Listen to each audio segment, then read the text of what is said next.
Hello, everybody. My name is Michael, and I am a student of the Harvard CS50P course. Get that out of here.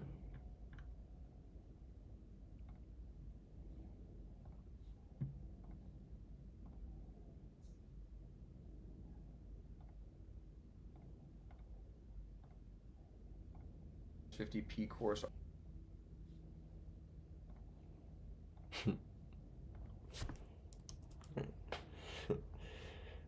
Okay. Oh. Whoops.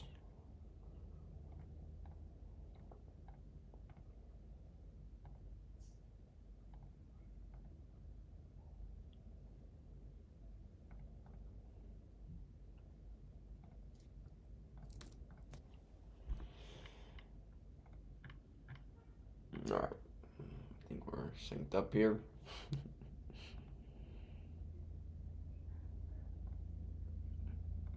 Click on this. Play some tunes.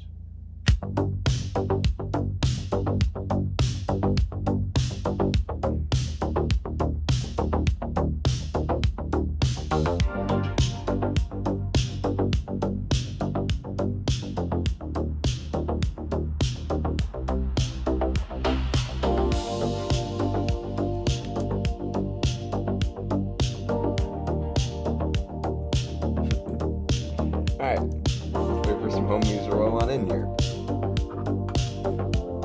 Place is dead.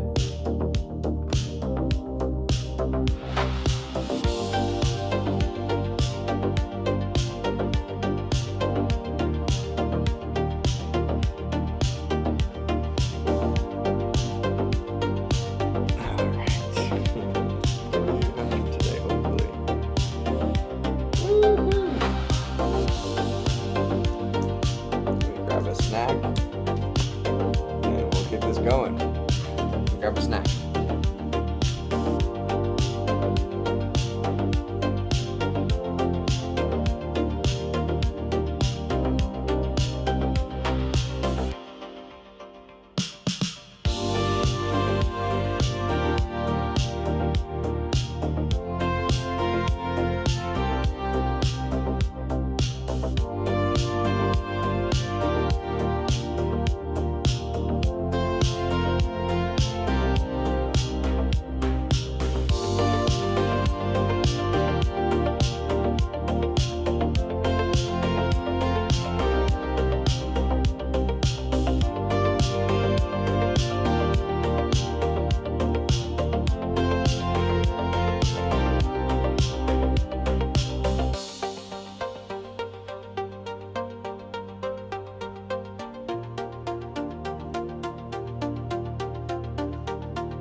Yo, chat, don't let me forget about my Egos in the toaster. Don't let me forget about the toaster Egos. Alright, you guys, I'm a little tired today. It's been a long day. I building products today in the lab. Doing, not only is it like mental work, math and calculations, but it's also physical work, doing, weighing out, mixing, pouring, all that jazz. So, I'm a little bit tired today, but that's okay. I think we'll survive. Welcome into the stream today, everybody. I hope you're having a wonderful day. My name is Michael. Welcome back in. Today, we are going to be jumping back in. I just turned it down. We're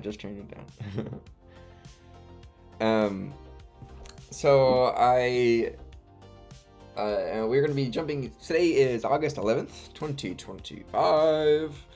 Feeling good, feeling great. A little tired, like we said, but nothing we can't handle and push through for today.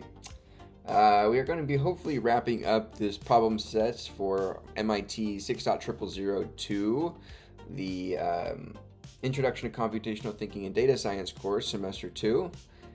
We are on problem set 2, which is about halfway through the course, so awesome. Self-accountability, up to this point, thank goodness. We've come up halfway through the course so far. I think after we kind of complete this, I think there's 2 more problem sets and then a final project, so yeah. We are on the last problem of this problem set. So hopefully we can wrap it up in about an hour is my goal. And then maybe we can focus and watch like a video or something after that because I'm pretty tired. Okay, so let's go ahead and jump into this right quick. Can't forget about my egos though in about. Hey, Kobe Bean. Kobe Bean, I like that. I've been teaching myself every single day pretty much every single day after my 9 to 5 job for about a year now. A little over a year. All right. So we are on problem 3 here of problem set 2 for MIT 6.00002.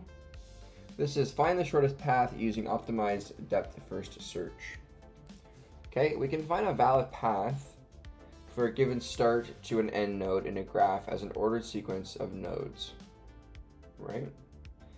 All the way from n1 up to some nk, where n1 to nk are existing nodes in the graph, and there is an edge from n sub I to n sub I plus 1 for all i's equal to 1 to k minus 1.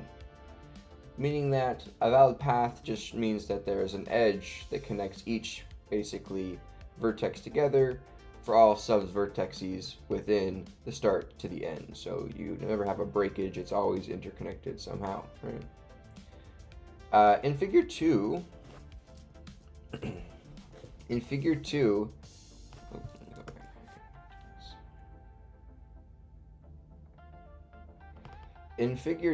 an edge is unweighted. So you can assume that an edge, this is figure 2 here, has a distance of 1, and the total distance traveled to the path is 4. So we traveled 1, 2, 3, 4, or you can count the number of lines, right, basically that connect at vertices. So we have 1, 2, 3, 4, 5 vertices, right, but we have 4 edges between them, 4 connections. In our campus problem, the total distance traveled on a path is equal to the sum of all distances traveled between adjacent nodes in this path. Okay, the total distance traveled on a path is equal to the sum of all distance traveled between adjacent nodes on this path. Similarly, the distance spent outdoors on the path is the total sum of all distance spent outdoors on the edges of the path, right?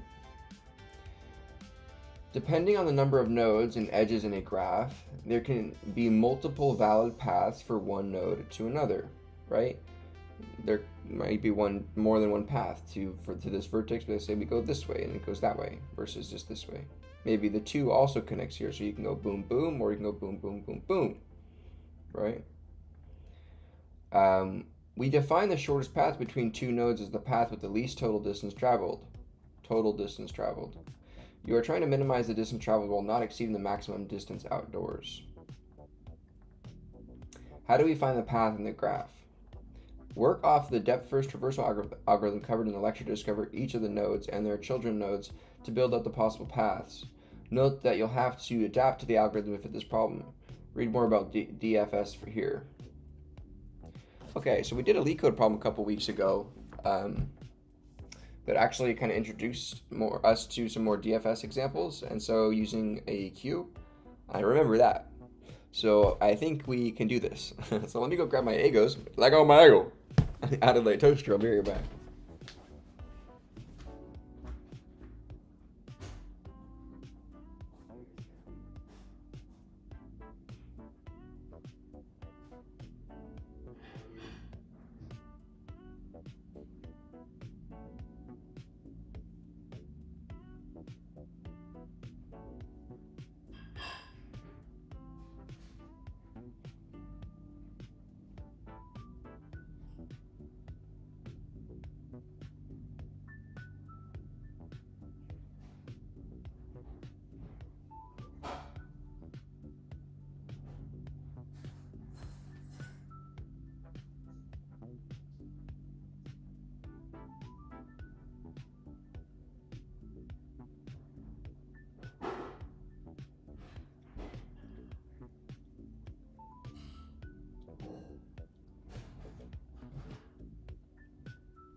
All right. Hey, Lego Mago. I got some chocolate chips on there. Let's go. Chocolate chips on the Egos. All right.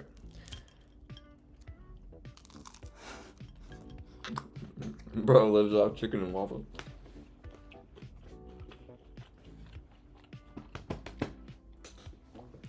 All right. Let's get into this.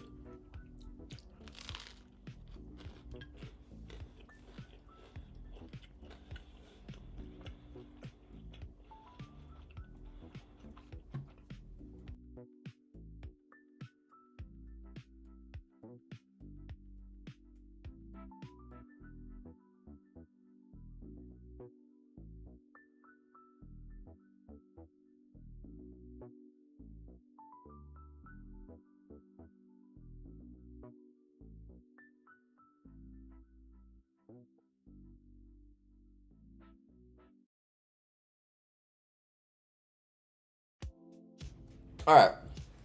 I'm back. I didn't want you guys to have to deal here my chewing.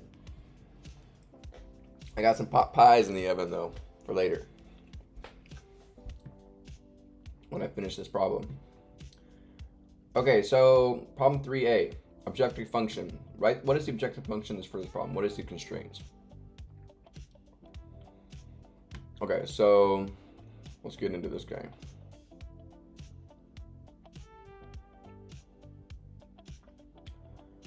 Okay, here we go. Problem 3A, what is the objective function?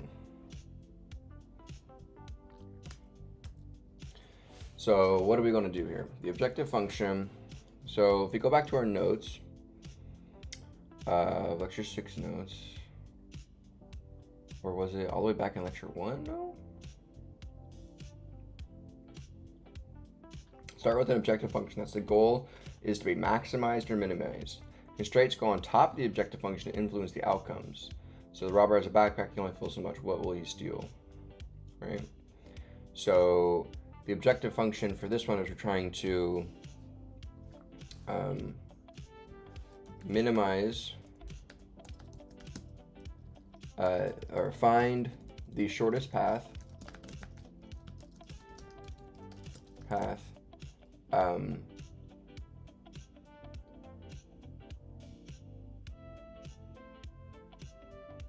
between any given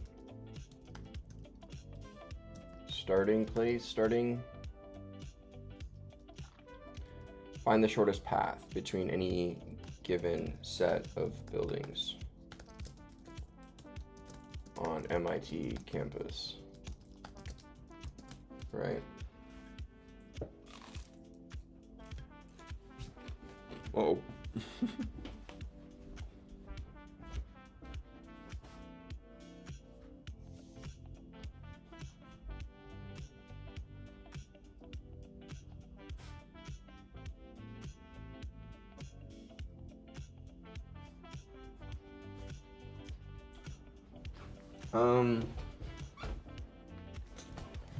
And what are some constraints?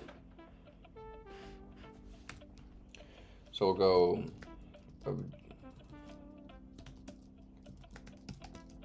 objective function. Right, find the shortest path between any two buildings on MIT campus. And we'll say some constraints.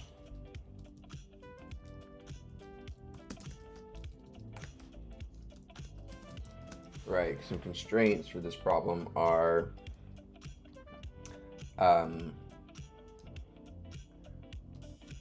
limited by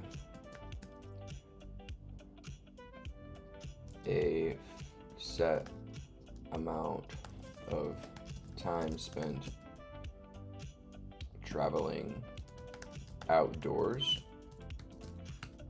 I think is our constraint.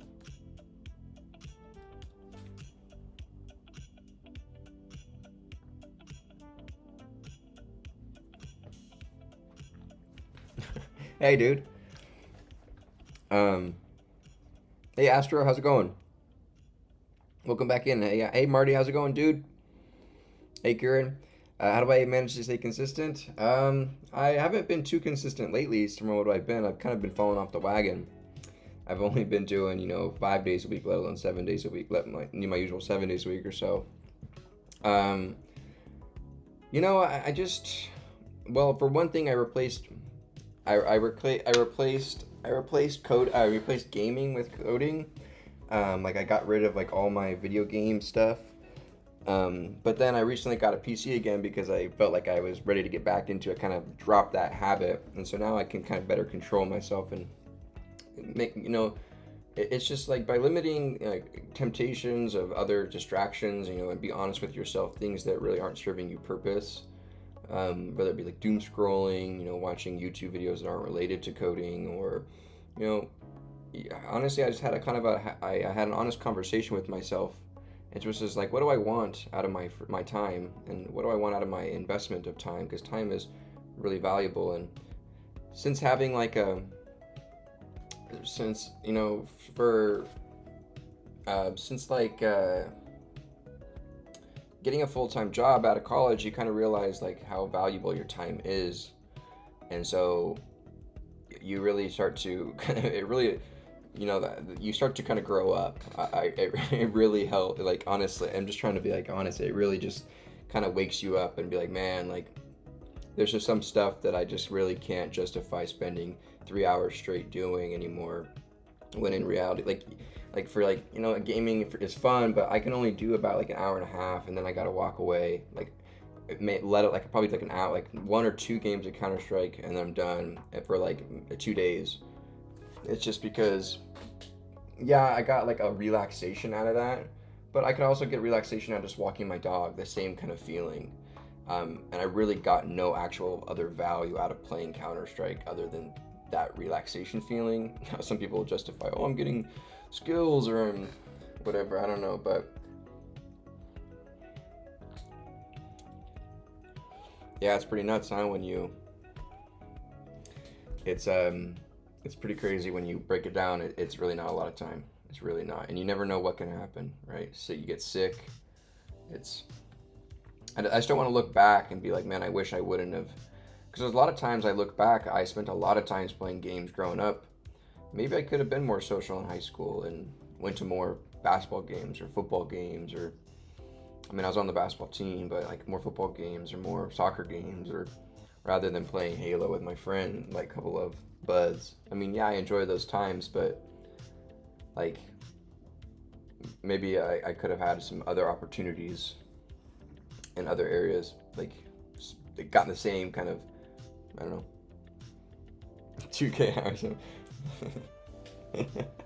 That's funny. I got like probably, I probably have like, I'm not even lying, I'm not trying to like one up and be that guy, but growing up, I probably have close to like, I'd say 5,000 hours on Halo Reach.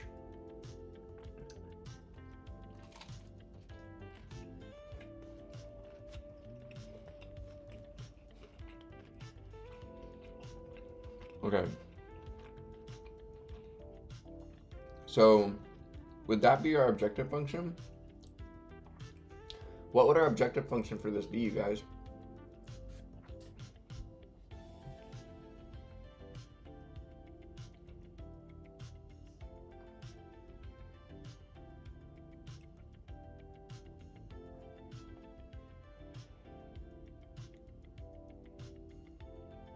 There you go, Tim. I'm 26. 26. I graduated back in 2021 with a degree in human bio and a minor in chemistry.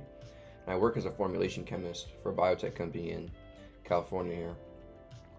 Been teaching myself how to code though, to kind of expand my mindset, just keep myself educated and pushing. I find that like code and learning about mathematics and code like stimulates me. Pause, bro. on a on a different level than just other things. Pause, bro. So bad. Okay, we gotta move on. 1 year left, and then I start going downhill too. Come on, nah, dude. I'm always been like a late bloomer. My prime's gonna be like 35. I've always been a late bloomer. I didn't stop growing until I was like 19.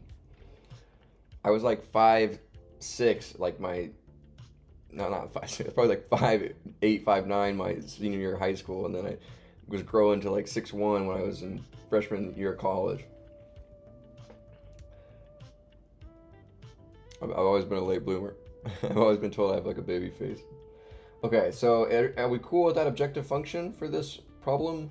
I think that is find the shortest path between any given sets buildings on an MIT campus, limited by the set amount of time spent traveling outdoors.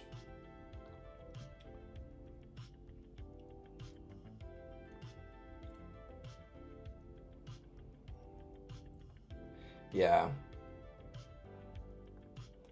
I also don't have like a really big social life, honestly, and I don't have a huge like a family influence either. Like I kind of just am pretty solo. Me and my girlfriend here, so um, I honestly don't. I kind of it might you guys might be like, oh, it's kind of sad, but I honestly just have nothing else really to do, nothing really better to do. Like I would just be like, I could just be vegging away after work, just watching TV or playing games or whatnot. But I just kind of got bored of that after about like a year out.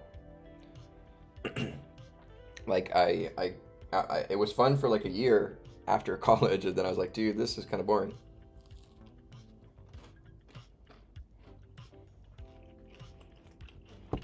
Okay. 3B. Implement get best path. Implement the helper function get best path. Assume that any variables you need have been set currently in the directed DFS. Below is some pseudocode to help you get started. If start and end are not valid nodes, we're going to raise an error. Okay? So they're giving us some pseudocode to play off of, which is pretty nice. Thank you so much. All right, so we have a start and an end parameter. So if start and end are not, or are, I'm literally typing English, not in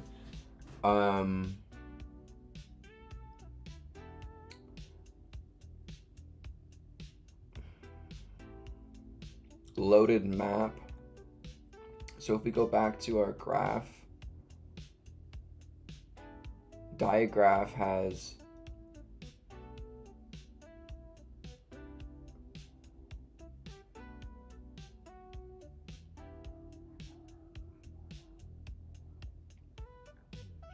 hey, Tim's pushing us over the edge.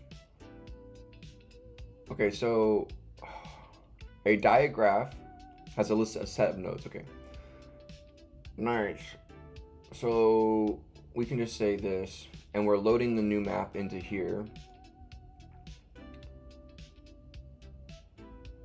Start and end. Get best path and we're passing in the diagraph. Okay, in diagraph dot nodes. I'm gonna put some type hinting here so I can get access to these variables.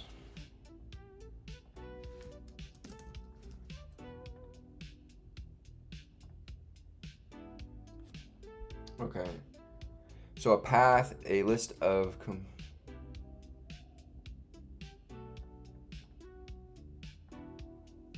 end string building. Oh, end is a string. And start is a string. So if that's the case, then we have to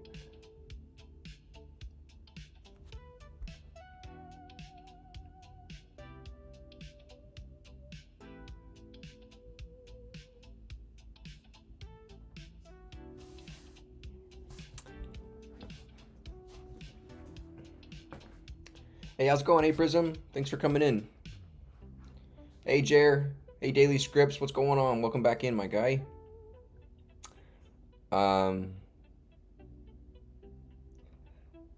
Full right. We only gained for like 2 minutes, and then it wasn't really working because I had something was going wrong. We're doing the MIT Open Course for a 6.00002 course. You can find my personal notes live on my GitHub, also within my Discord down below for free, and you can follow along with the course. I'm re-uploading videos, doing it live here on the channel. We're about halfway through, so feel free to join along here. So I'm trying to get access to check, make sure that these nodes are valid nodes. And so they're giving us a start and an end stir, which I'm guessing is a name. So I don't want to have to create a node off of each start and end.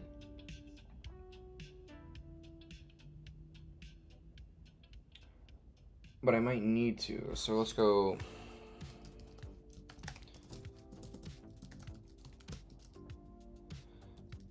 Name equals to start, and then we'll do end node as well here for name equals to end, because these are giving us strings, right? According to this parameter. So like start is a string and end is a string, which is a building number.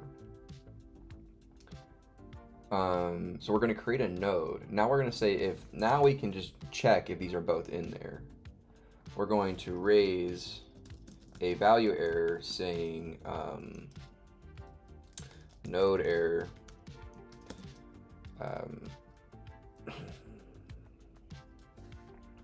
maybe I'll say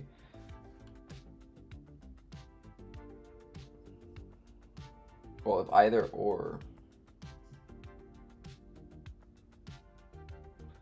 Okay, we'll raise the value error, name error, either start or end not a valid node in graph. Okay, and then what we're going to say is, now we have some more pseudocode. Elif, the start and end are the same node. So elif start node is equal to, we need to change this, end node. And we'll change this to start node and end node. And elif start node equals to the end node. Then we're going to raise another value error here, and we'll say, what are we going to say? Update the global variables appropriately.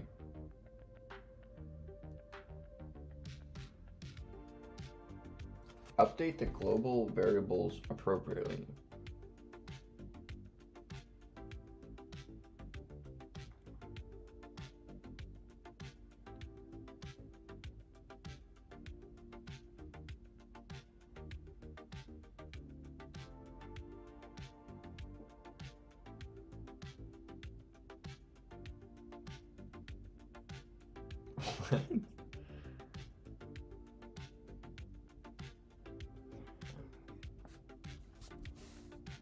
Okay, so let's think here.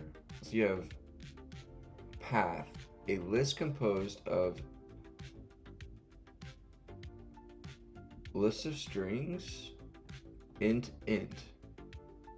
represents the current path of nodes being traversed, contains a list of node names, total distance traveled, and total distance outdoors. Okay, so this is the path.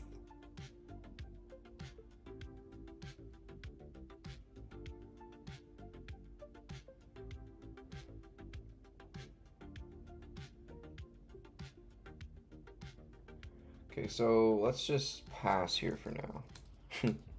We'll pass here for now. We'll come back. Finish off this eagle.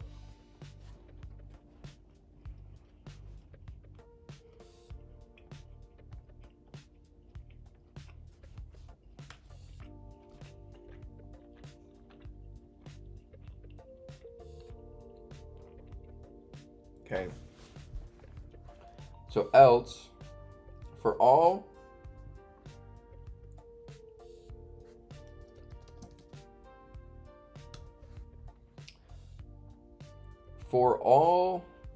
the child nodes of the start node, right? So we're going to have a queue is equal to a list. We're going to say for all for child in start node dot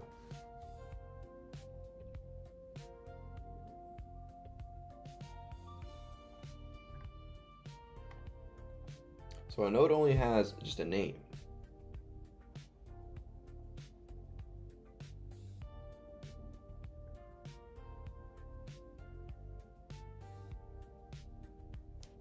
Oh, okay. So we need to get all the edges. Okay. Okay, so we'll say start edges is equal to digraph dot edges index of start node, but we're going to hash the start node. And then what we need to do is for child in start node, in edges, right? If we have a queue, this is a list of children already. We're going to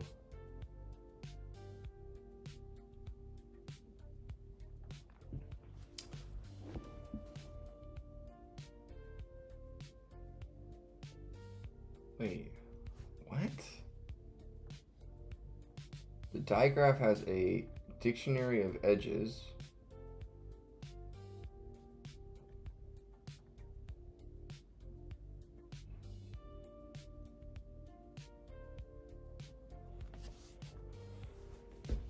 All the child nodes of the starting node, construct a path including that node.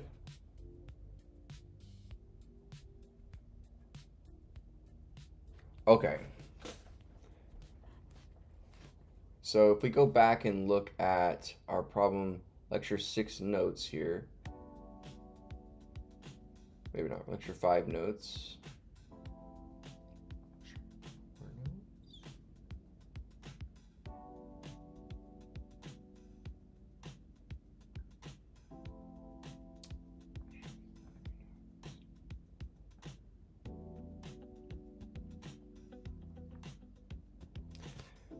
Consider all the edges in that node in some order.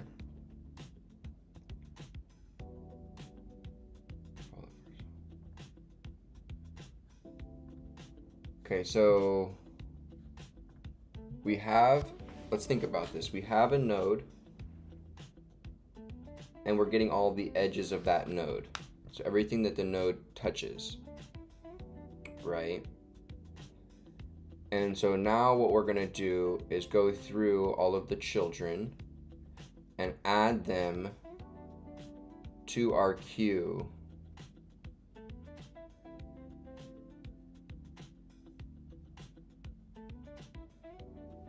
What would we do with the queue? Think. We have our edges, which are a list of all the children nodes. We would want to then loop through every edge, because we need to get every child of the first node, because we're trying to loop row by row, right? So we need to add every child to the queue, right? And then once we get done with this loop,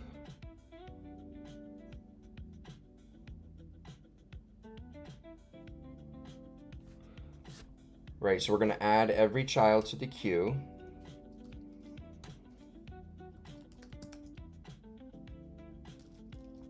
Right? We're going to add every child to the queue for this current depth.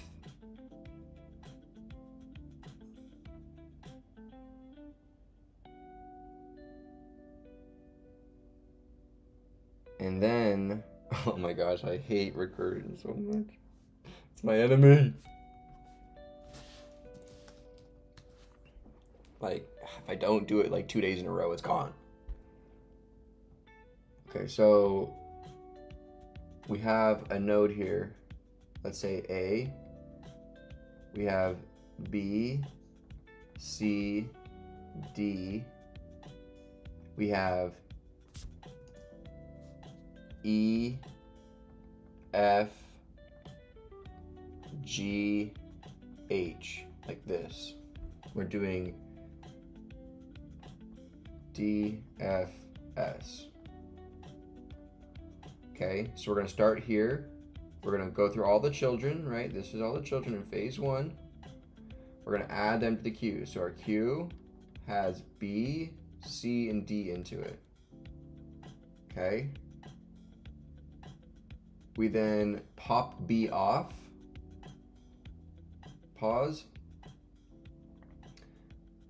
And we get its children.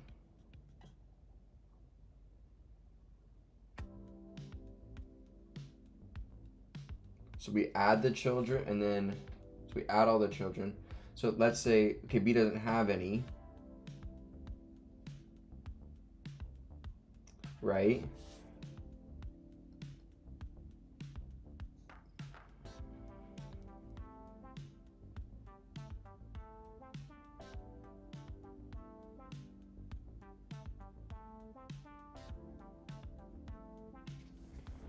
So we're gonna append, we have B, C, D now, and now we're here.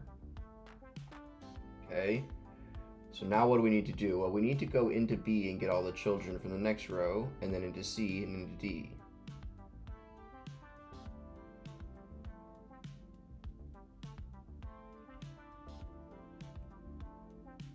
So confused. So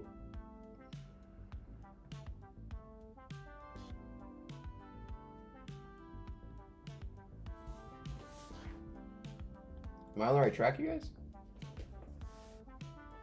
Okay, so we append, but I don't want to now, on this loop, I don't want to go into B further, right? That would just, that would eliminate, that would throw the order out. That would give all B's children before I have C. I want C to come next. So now I need to call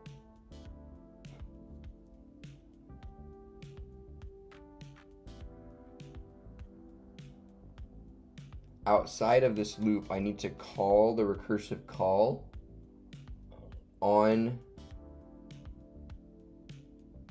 q.pop. So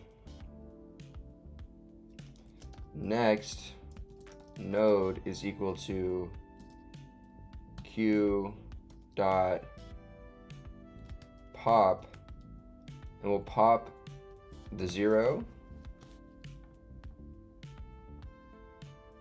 I mean, we could use a double-ended queue, but we'll pop the 0. Okay, so we pop the 0. Oh, we don't have anything. And then we call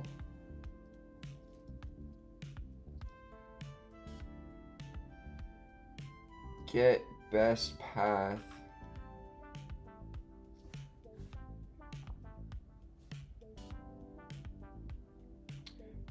construct a path including that node.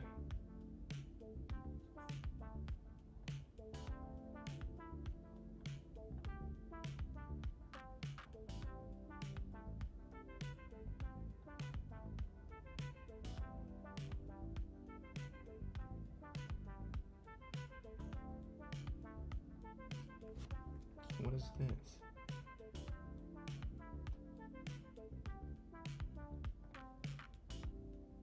I just want to see what this one is.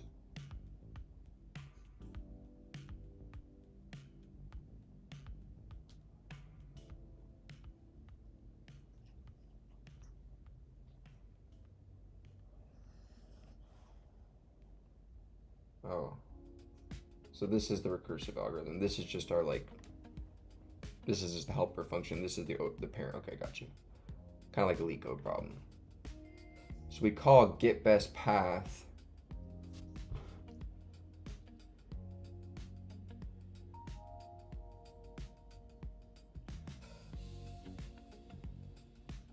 So path, a list.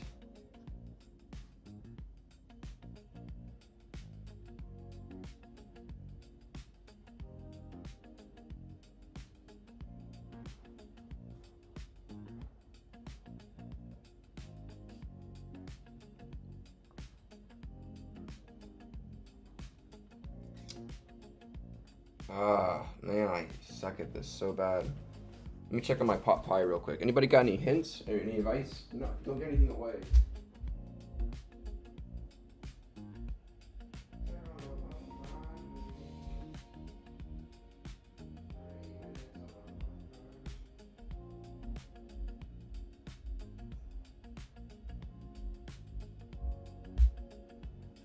Three minutes on a pot pie. Okay, so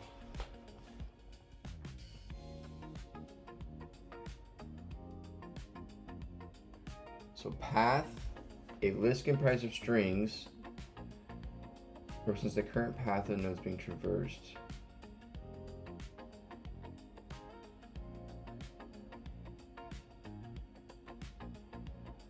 Okay, so construct a path.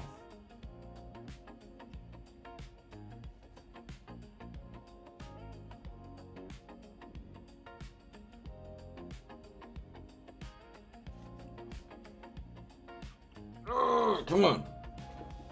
You got this. You got this. I got 2 minutes left on my pot pie. They gotta cool down though for a second. So, it doesn't say anything about this queue.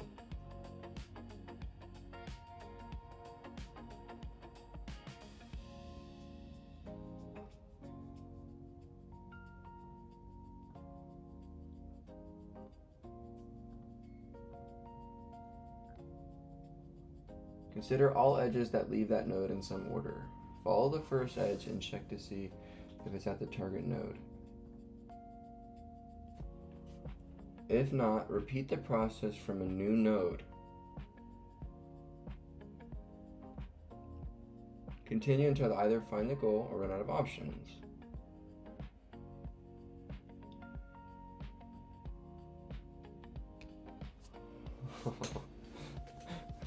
Hey Josh, how's it going, dude?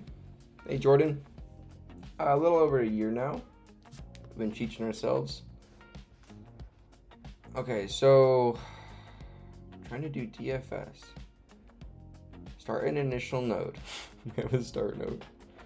Okay. I need to construct a path.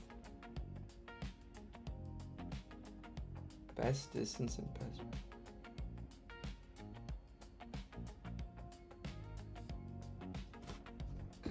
My pot pie is still, but let me turn off the oven. Man, dude,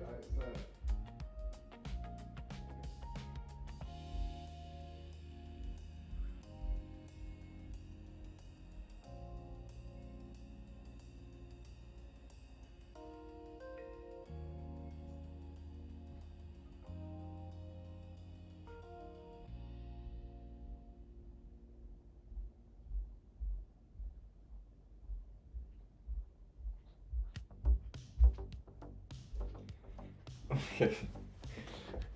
Come on, we can do this. We can do this. So the graph which to carry out the search, starting number and ending number strings, so it represents a path. So the thing is we need to do is for all the child nodes, okay, so let's just follow the pseudocode, I guess. Okay, for all the child nodes in the edge, we're going to construct a path. So new path is equal to, or we'll say path, right, path. Construct a path including that node. Okay, so take a path. We go, what is a path? Is a list comprising of the first index is a list of strings. The second index contains a list, the total distance traveled.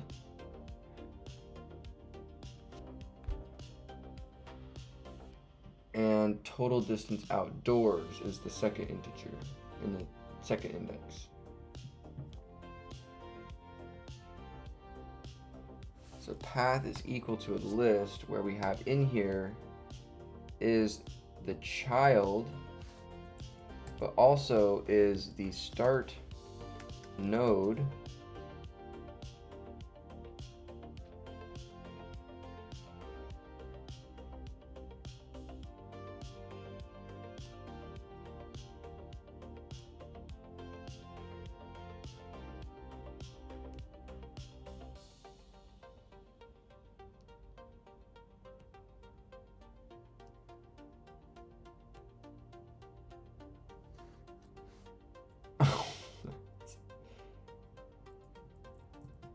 so if I pass in, this is so confusing. Okay, just break it down. Don't get frustrated. That's just what the problem has set up in here, is that the digraph is housing edges by a hash as the key here. It's just like a little quirk of the problem. Ah, come on, Mike. You got this. So, construct a path including that node. See, I don't. What do you mean? List. That's it. List composed of a list of strings, an int and an int.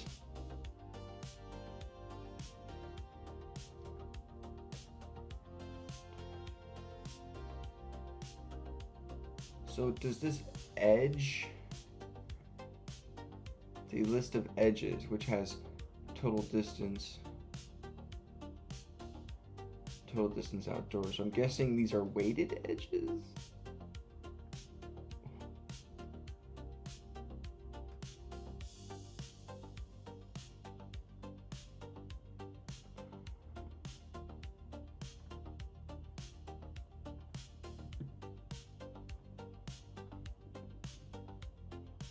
This is distance outdoors. Become an edge from 32 to 76.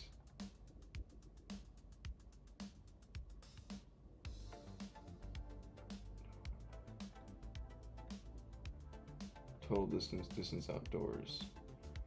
So these are weighted edges in the digraph.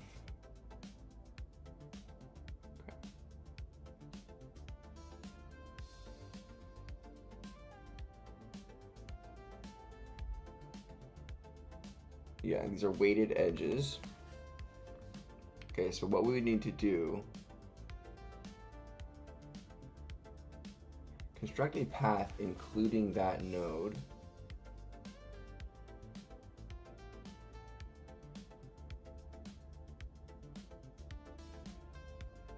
Okay, so we'll say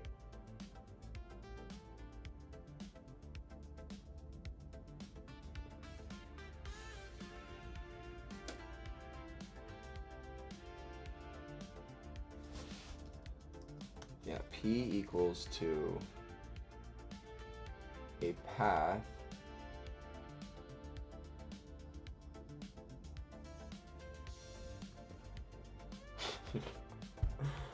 What?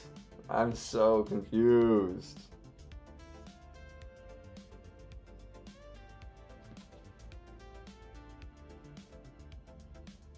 Okay, we'll look at the notes here. Graphs can contain cycles. A cycle occurs if the path of the nodes leads back to a node you've already visited in the path. When building up possible paths, if you reach a cycle without knowing it, you could just get stuck indefinitely by extending the path with the same nodes you've already added to the path. 2. If you come across a path that is no longer your shortest path you've found so far, then you know that this longer path cannot be your solution, so there's no point in continuing to reverse children and discover all paths that contain this subpath.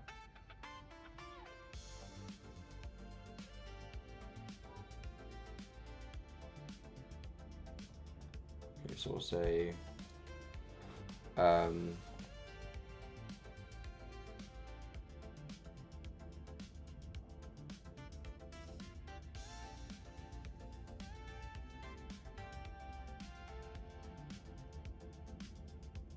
new.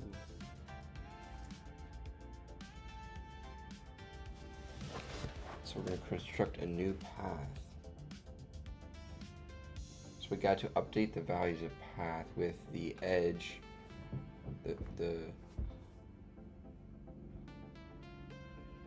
for every edge and edges. Right, an edge connects this node to the end node, start and end. A source and a destination. Right, so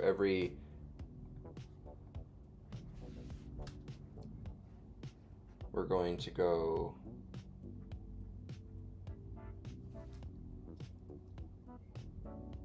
we're going to create a copy of the path, and then I'll create a copy of the path and update the copies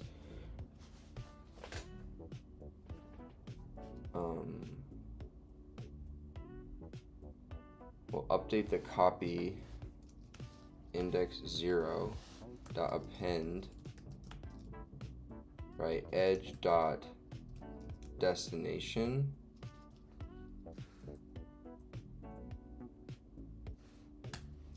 copy index 1 will plus equals to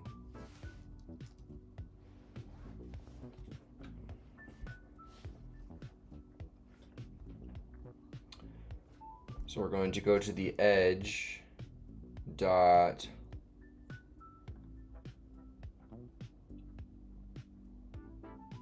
so the first value here, total distance traveled.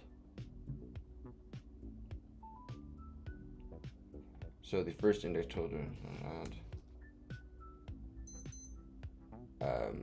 so this will just be the distance between these, total distance, right? And then copy index of 2 plus equals edge dot outdoor distance,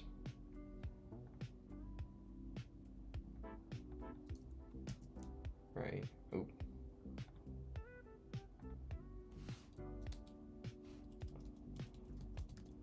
And then we say if copy index of 2 is greater than the allowable time max distance outdoors, we're going to just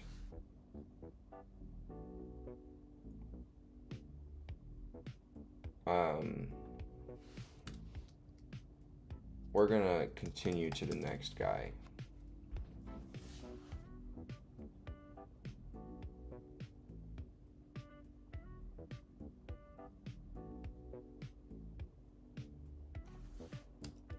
The next edge. If it doesn't, then we're going to make the path equal to copy. No, sorry. We're going to call get best path digraph equals to the digraph given. Start equals to we need to move to the next node, right? So we're going to say edge dot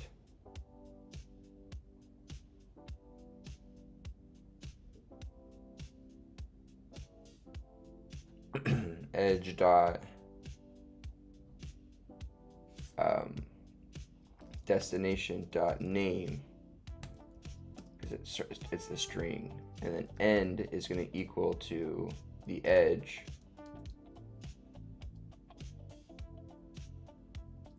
it's going to equal to just still end, right?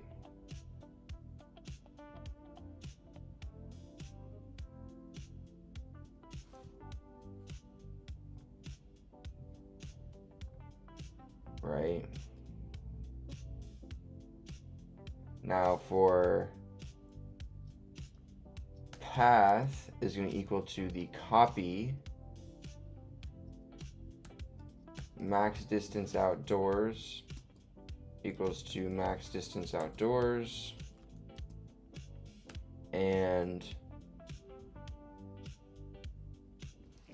best distance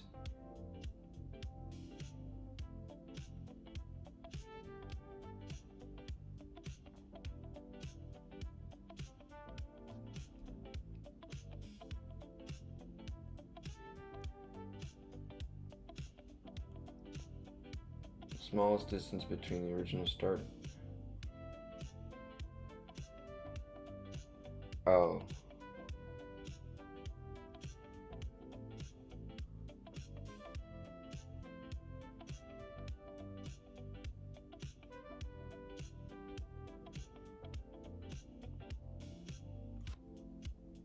Smallest distance between the original start and end node for the initial problem that you're trying to solve. Oh, so best distance, this just gets carried forward. And then best path, list of strings, the shortest path found so far between the original.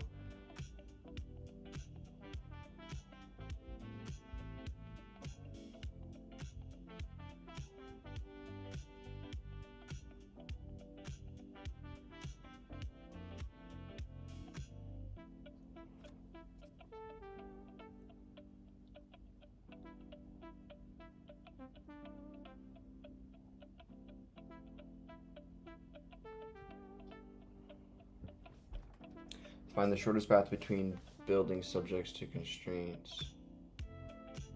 Best path to the list of paths, the shortest path found so far.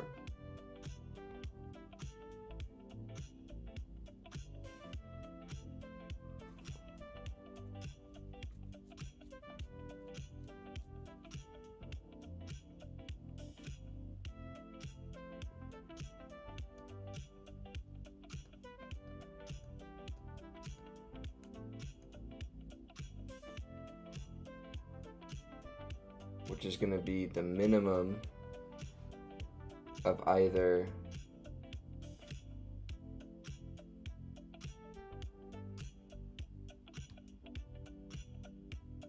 the list of strings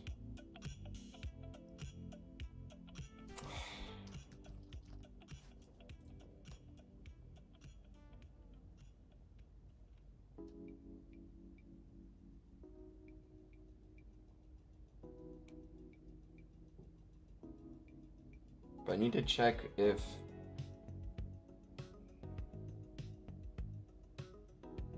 I don't get this crap. Okay, so I thought I need to do DFS, which is with a Q, I thought.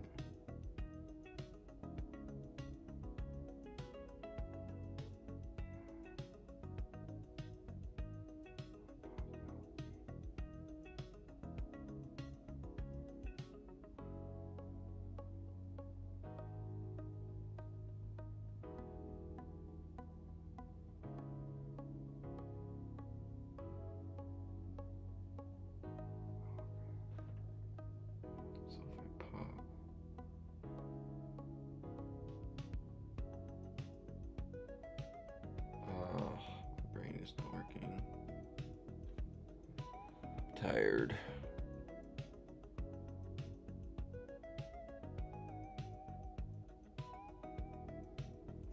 Gotta solve this one tonight. Come on, dude. You can do it.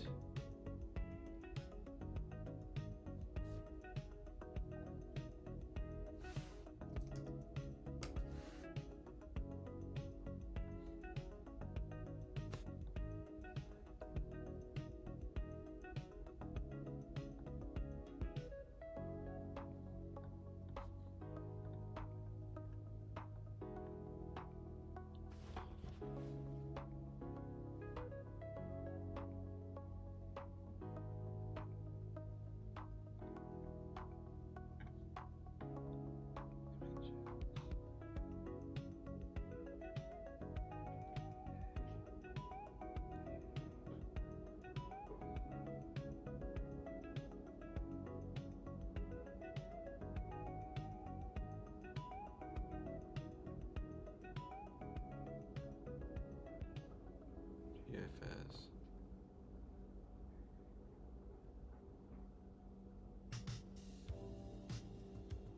Oh, it's depth first search. It's not breadth first search. Oh, am I trolling myself?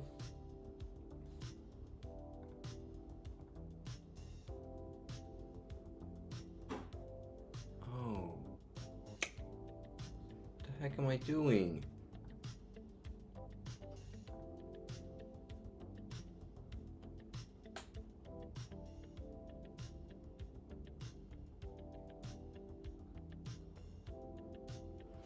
Oh, depth first search. So we need to exhaust all. Oh, that's why I'm struggling. I'm doing the wrong algorithm. Come on, dude. Quit trolling yourself, man. Okay, so let's think about this with DFS now. Okay, so we've reached our goal. So we need to get the best path.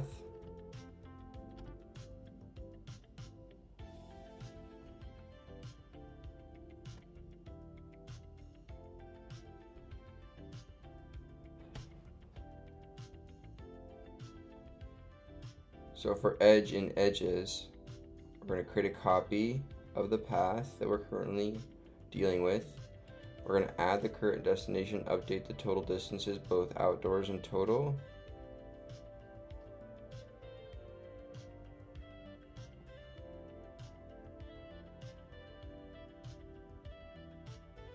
Let's add the source then instead.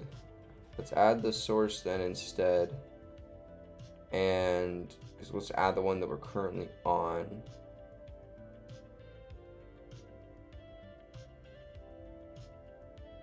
And then we're going to move to the next node.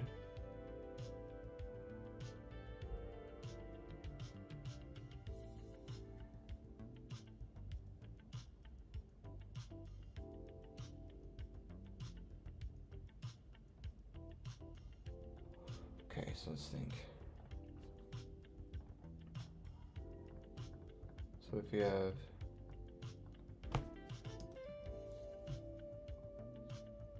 no.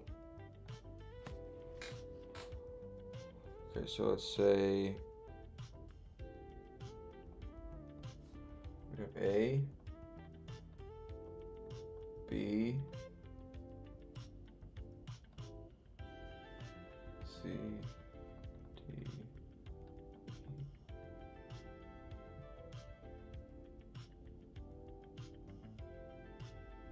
let's see, there's also points here.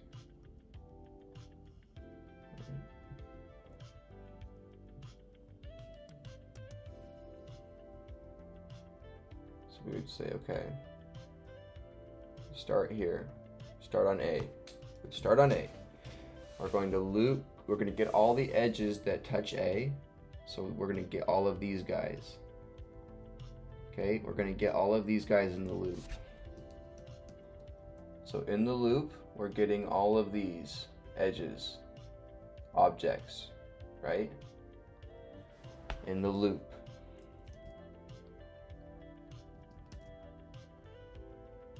Right?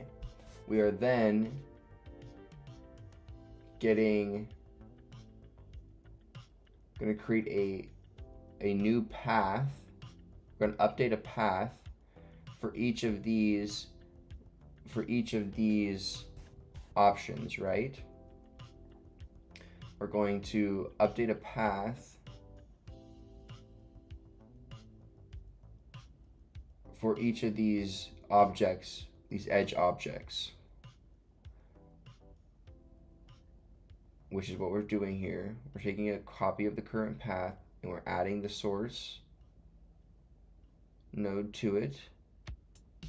And then we're going to, which is the current node we're on, and then we're going to,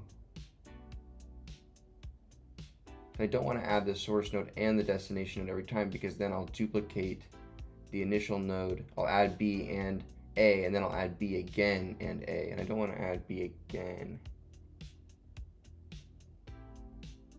Oop.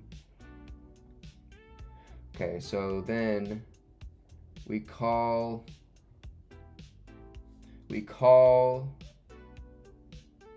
the, so it'll start, it'll take, now it'll, what'll happen will be, is this will be the first call, and then it'll go down to B, and then it will, now we'll have it go on to B here.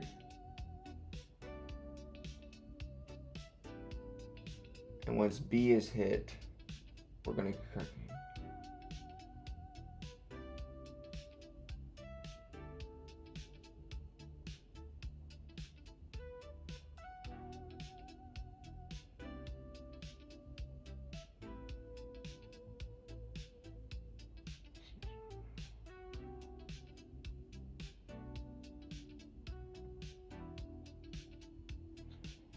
so we'll say, okay, so let's back up here. This will be the first loop, right? It's gonna get the first edge from A to B, and then it's gonna call get best path on this guy, and then stop before it goes on to the next iterations onto C and D. We're gonna call get best path on the current digraph. The start edge will now be B. End edge is still the current end edge, let's say E in this case. Path is going to be equal to the updated copy path. Okay. So then if we get to an end node here,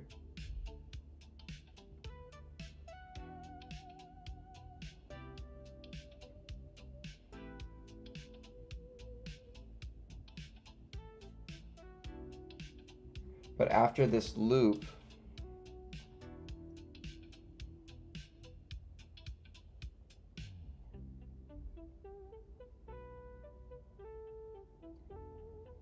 so what we're going to do is we're going to say,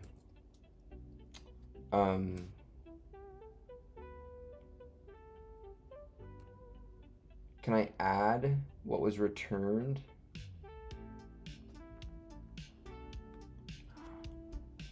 I'm right there, I feel like. Hold on. So if I have, so now if I'm down to the E here, right? Now what happens when I get down to the E? Okay, I've met my match. I need to update the variables accordingly. But I need to return the minimum path that was found between all three edges. No. So if I return get best path of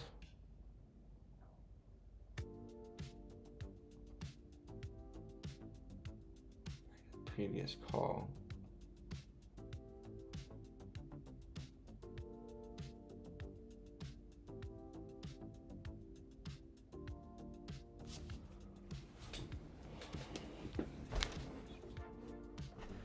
say best path.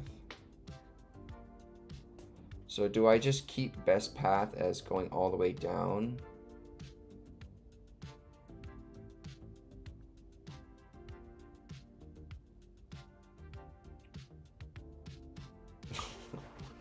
Crap, dude. Okay,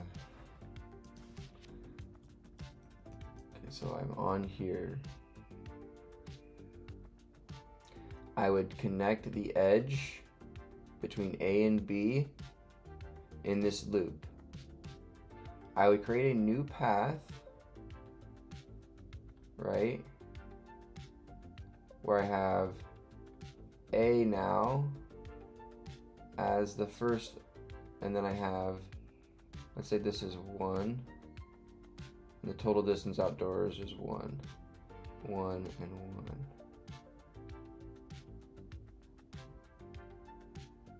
So now if I hit this,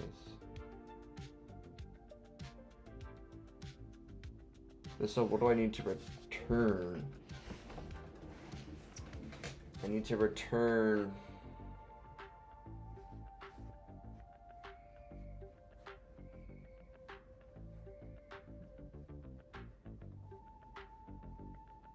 I just don't get it. I can't follow it in my mind. I'm trying to write it down. So let's try it here. So let's try like a simpler one. A, B, C, right? Let's go D, E. No, let's back it down. So it's kind of hard for me to have.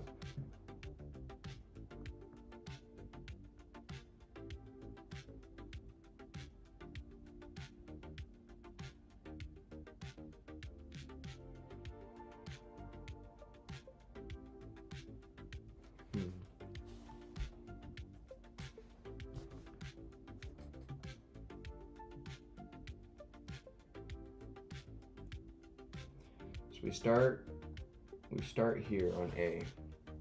Start on A. Okay, I loop through all of the edges. Okay, oh, I found an edge, right? I'm going to select this edge and I'm going to create a path between the source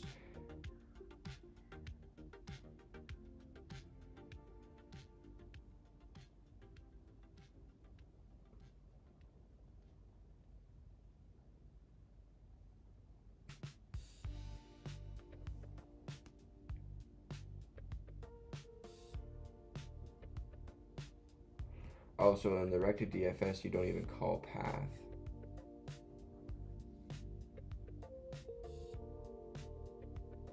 You do get past path.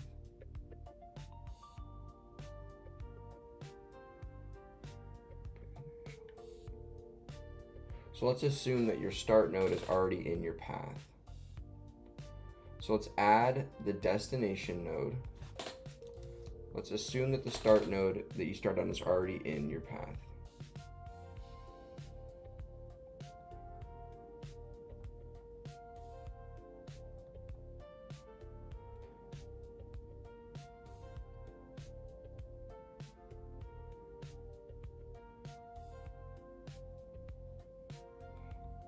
So we could say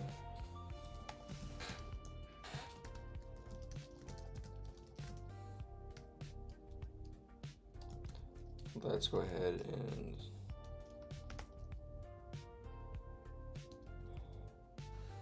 let's say path index 0 dot append start node if node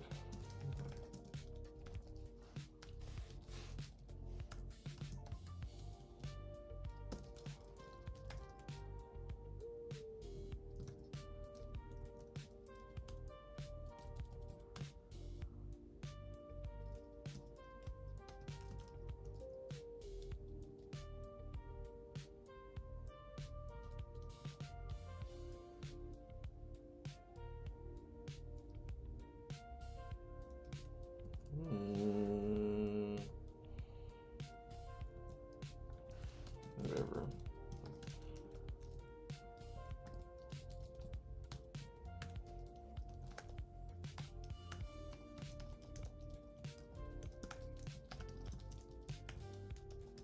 Let's append the start node to the path index 0, right?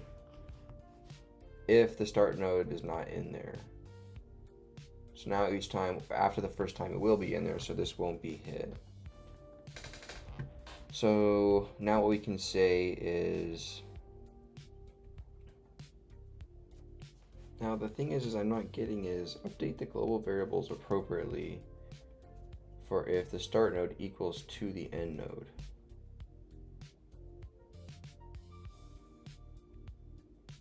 Update the global variables appropriately. Global variables appropriately. Global variables appropriately.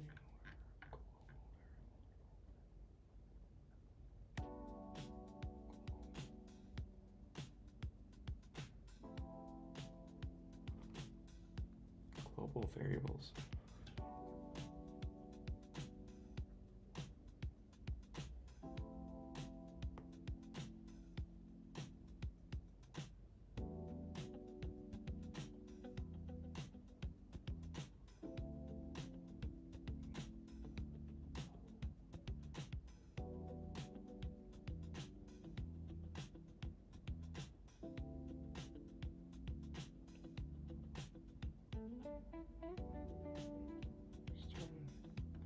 For all children,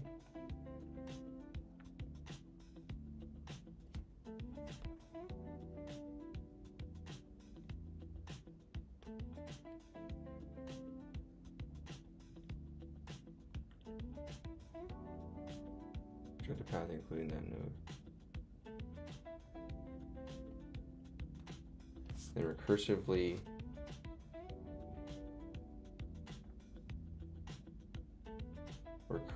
solve the rest of the path where you start at the destination name now and you continue to the end.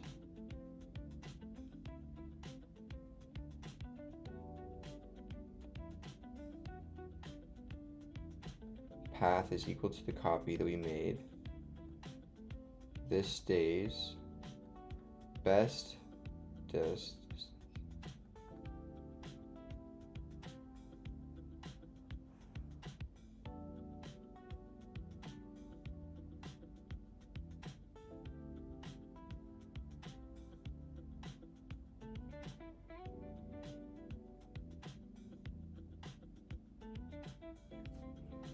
The smallest distance between the original start and end node.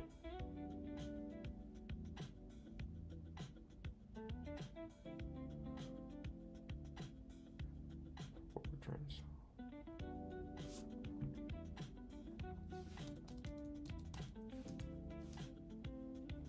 Best path, a list of strange shortest path found so far.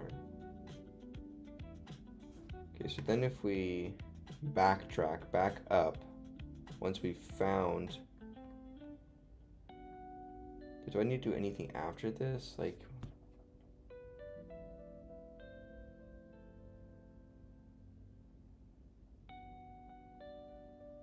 I just don't know.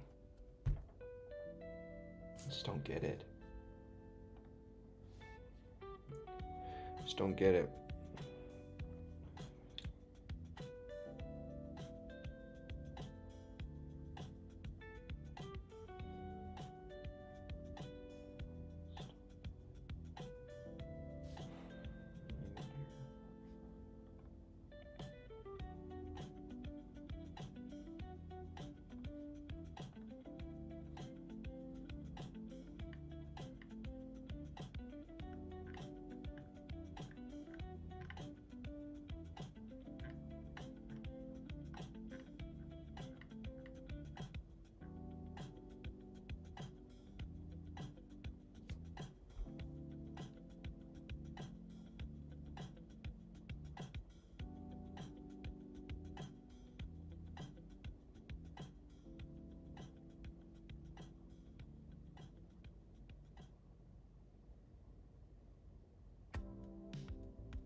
Okay, so this is from the notes.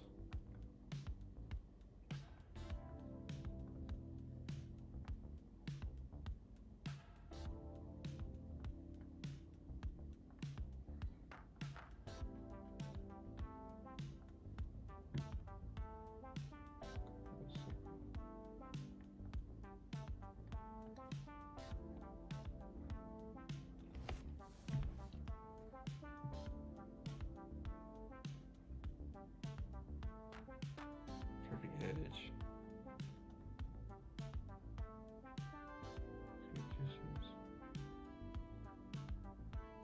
The shortest is known.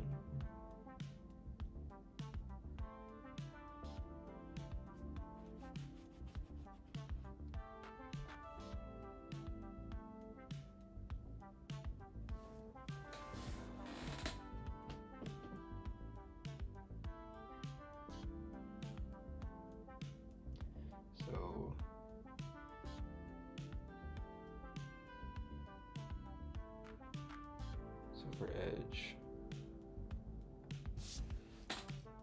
If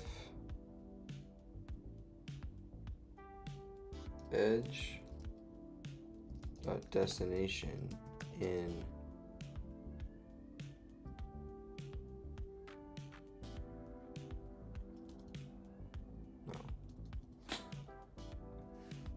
if edge dot destination in path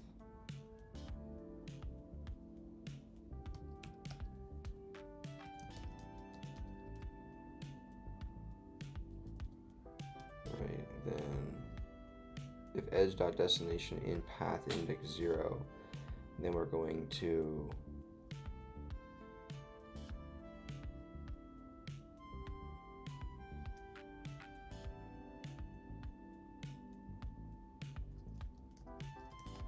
we have a loop. Continue.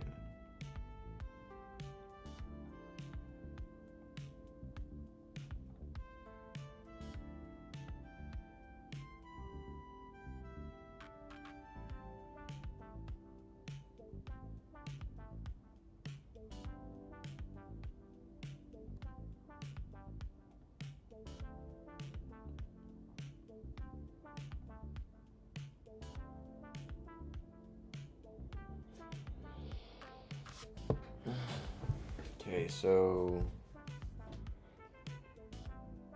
if the start node is not in the path originally, then we're going to append it. So we'll add A to our path. So what does our path look like? So our path is equal to, so we have A in it here, and we have distance is 0, 0. Right? So now in the first call, and then this is, right, and then this is the second call.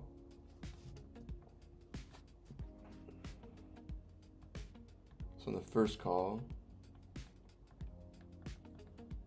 right, we're going to add in B. We're going to increase the total,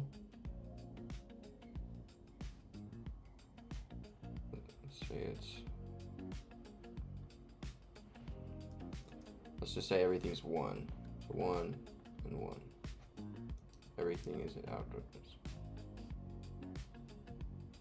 Right. Then P sub 2.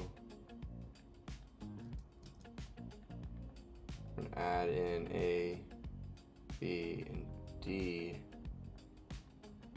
And this becomes 2 and 2.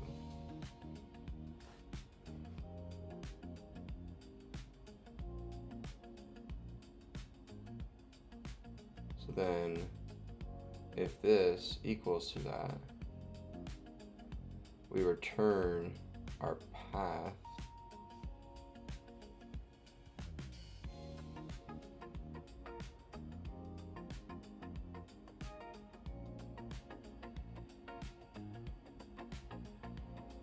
so we will be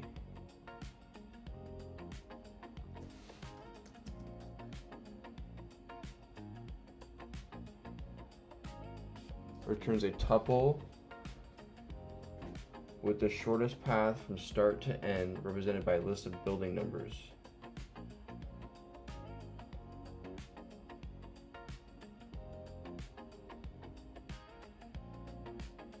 And the distance of that path.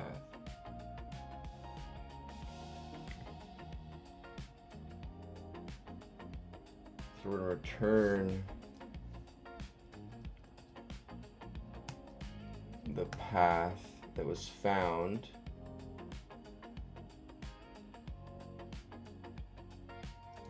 so let's update though. So path index 0 dot append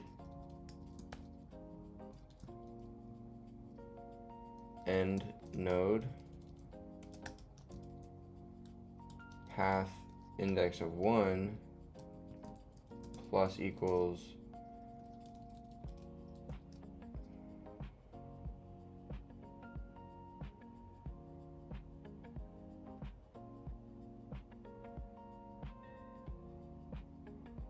we don't actually have the edge between these two nodes. We've already done it.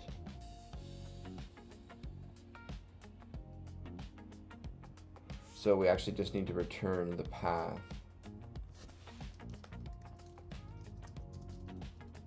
itself.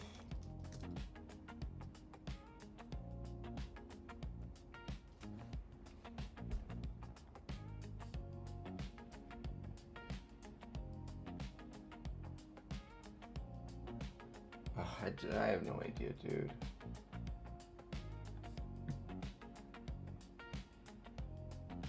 I need to get a piece of paper.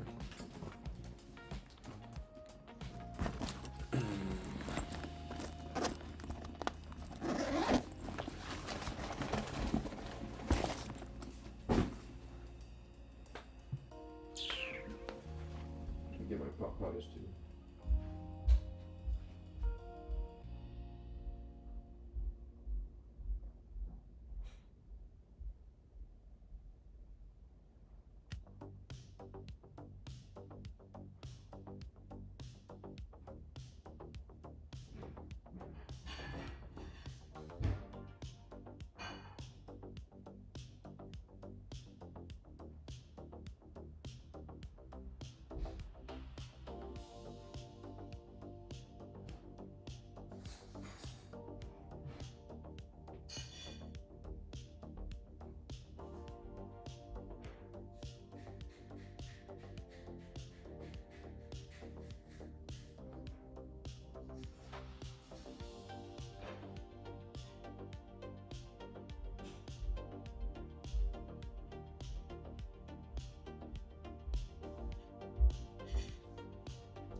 Paper and a pen here. Let's try to write this out. Got my dinner here too.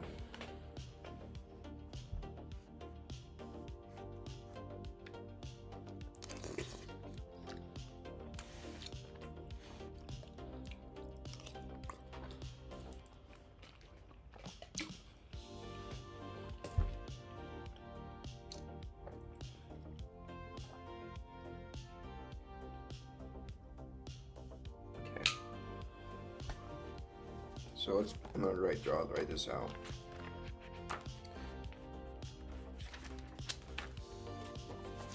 Okay, so if we have a tree that looks like this, A to B to D with the C on the right. Okay, so in our first stack, right, in number 1, we're going to call it on the A. Okay,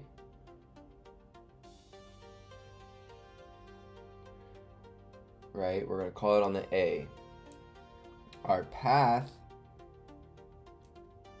it's going to go into it, right? Our path is going to become equal to a list with just A into it and 0 and 0 as the other two values. Okay, we go in to A, we add the value to the path if it's not in there, the start node, if end node, start node and end. Okay, then so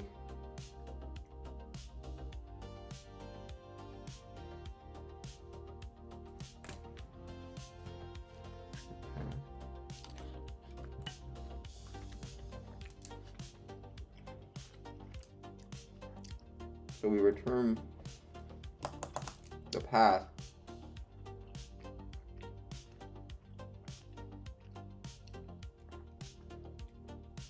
dude.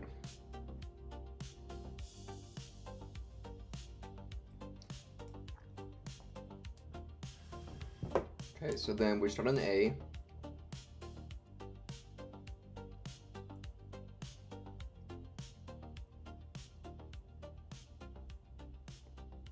every edge. So now I detect an edge on my next path.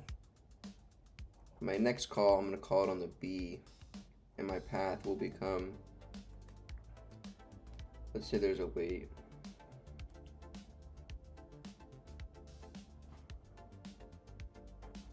A to B is 2, 1. B to D, everything is 2, 1. Right. So if we say B to D has an edge,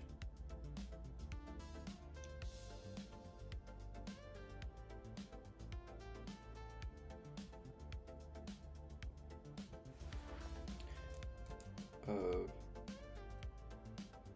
A, B, and now we have 2.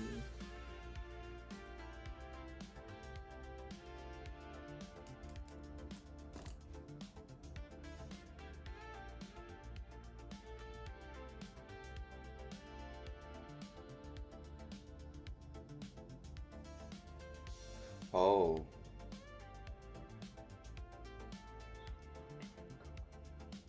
You call it, and then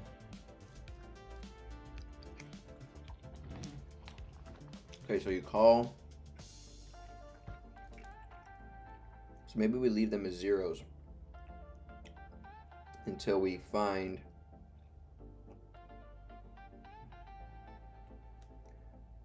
our D, when our path becomes A, B, D, and then we have 0, 0, so we return the path back. And now the path gets returned back to right here at this point in time.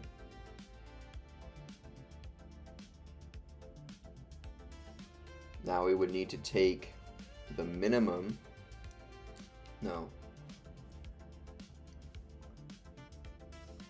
So what if we just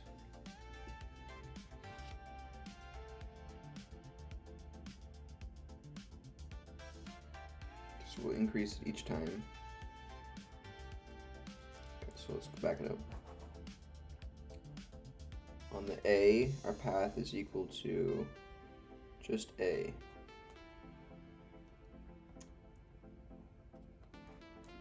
Right? On B, our path is equal to A and B. Let's say we have a total time outside is 2, outdoor time is 1. On 3, on D, our path is equal to A, B, and D with a 4 and a 2. If you find a valid path,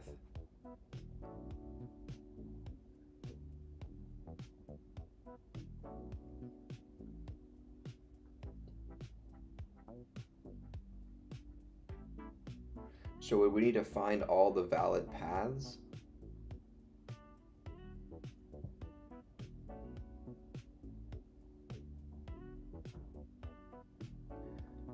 So you have this best distance.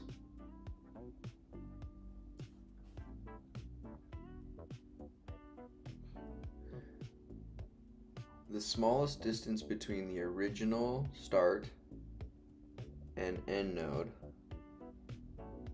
and best path.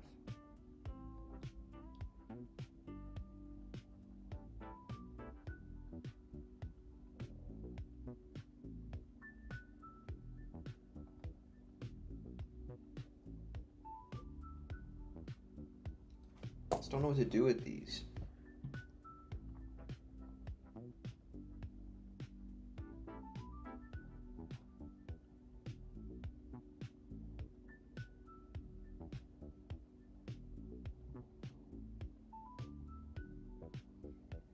So we get the best path of the next node, which would be B. We update the in. Path is equal to now the copy. Max distance outdoors remains the same that you can spend. And the best path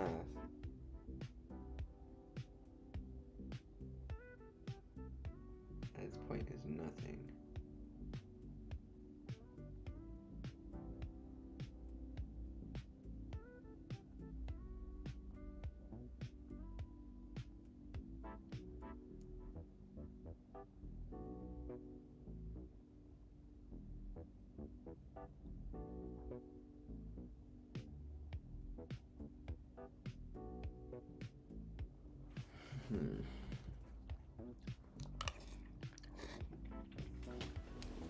What am I missing is more like it.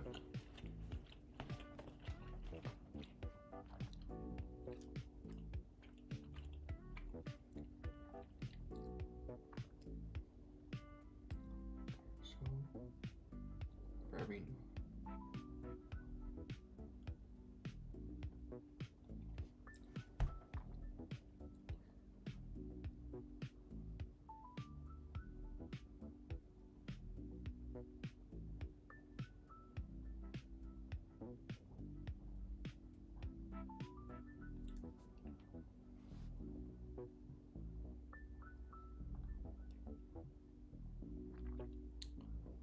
dude, I just don't know, man. My brain hurts. I'm just done. It's not making me want to continue. I'm failing. God, come on. Can't solve it. I'm not gonna look it up.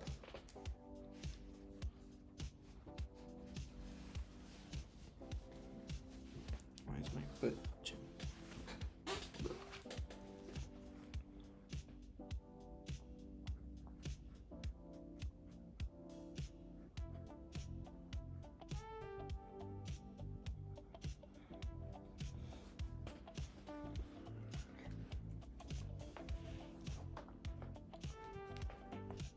Okay, so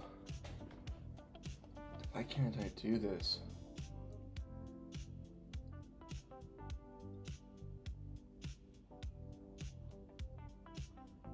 Path is equal to experience.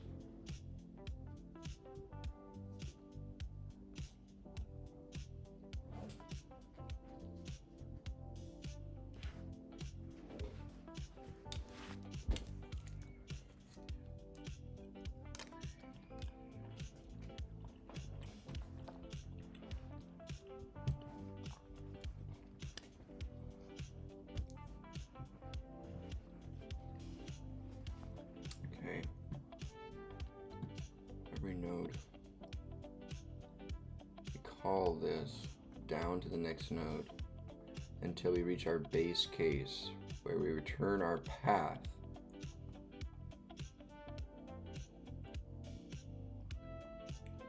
So our path is what's returned here. So now what kind of evaluation do we want to do across our path to determine? That's what I'm not getting here, is the backtracking part, I guess. I'm trying to... So if we're on A,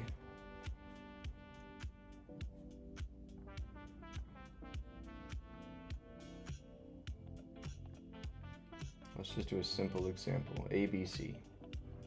Okay, we want to find the shortest path from A to B. Let's do this example. A, B, C, right? So in this example, we want to find the shortest path from A to B to C. So we would start on our A node. This would be recursion number, our first call to get best path. Right, we would come across here. The start node would be A, so start node equals to A, end node equals to C. Okay, so start node and end node are, so start node is not in our path, So our path is equal to empty array here with 0, 0 to start. And then we have A in here as such, right? Okay. We would then say this would not get raised. Start node does not equal to our end node. So we would find all of the edges on this node. Okay, there's one edge here, right? If the destination node is already in here, okay, we're not looping back to A. We're having a new node here, B.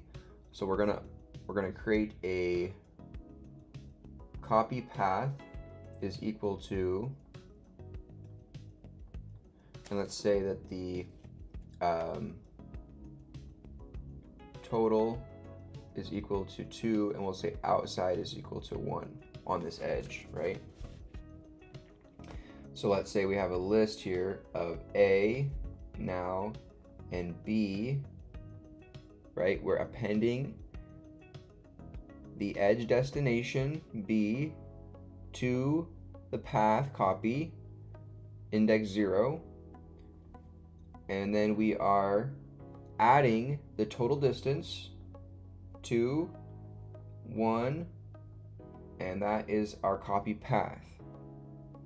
Okay, let's say that our max time outdoors is, let's say, 3. Okay, so our max time outdoors, 1 is less than 3, so which is good. So that won't happen. So we're going to call now our second call on 2. Okay, so now we call on 2 where our start node is now equal to B, our end node is equal to C, and our path is equal to what our copy path was above. A, B, 2, 1. Okay. We then go into this recall where start node is here, B, end node is here. Is start node in path index 0? Yes, it is. So we're not going to append start node back into here because that's just for the very start of the run. Okay. Is start node and end node not in the node of grass? Well, let's just assume that's true. Okay. So now start node does not equal to end node. B is not C. So we're going to enter this else statement. We're going to now look to the edge of B. Okay. We look to the edge of B and we create a copy of the path, which is going to be to A, to B, to C. We're going to increase the value. Let's say that this has a total of 2 and also an outside of 1. And then this goes to 2. Okay. Okay, is copy index of 2. 2 is less than 3, so that's good. So now we will call the next call on get best path for C. Okay, so 3. Our start node in this case is equal to C. Our end node is equal to C. And our current path at this point in time is equal to A, B, 2, 1. Okay?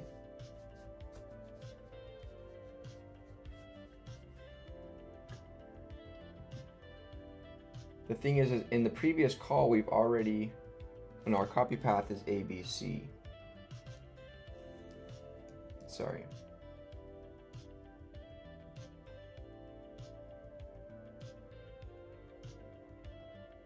Two. Okay. So we have this now. We would then identify, we would come back to the loop here. Okay, start node is created and end node is created. Is start node C already in the path? Yes, it is. We're not going to add it in there. Is start node and end node both nodes? Yes, they are. Okay. Is start node equal to the end node? Yes, these are equal to one another. Right? Right? These are equal to one another. So, what we're going to do is take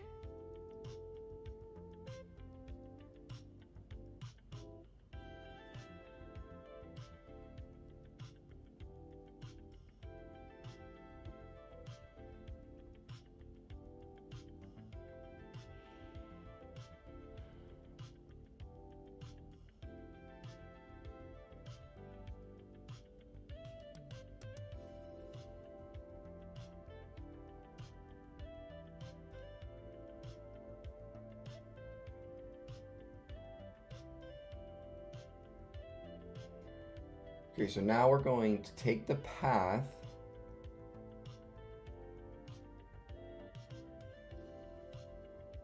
now what do we do? That's the question.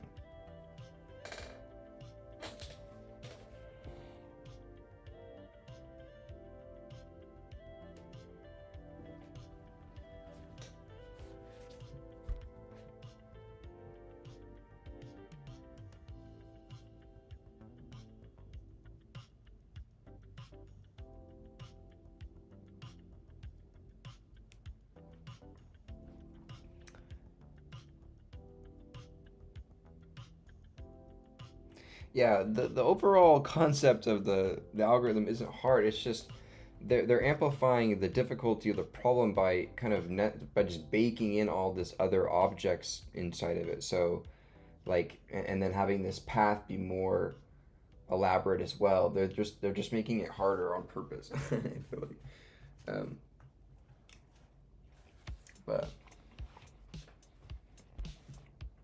okay, so now what do we do? We've come to a point where our start node is equal to our end node. So we need to, according to our pseudocode here, update the global variables appropriately.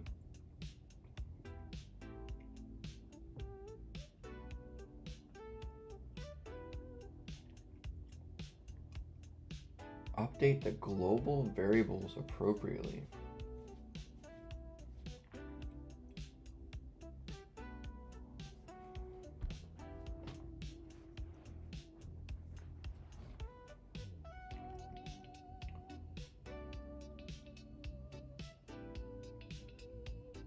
Update the global variables appropriately. So we've come to a point where we have total amount spent outdoors. So that gets returned back to here for all the edges that came across here.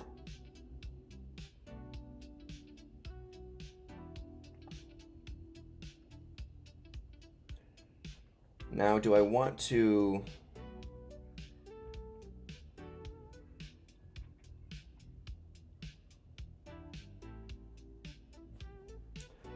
so I return the path. If I return the path, that's the value that's being given back to me for this function call.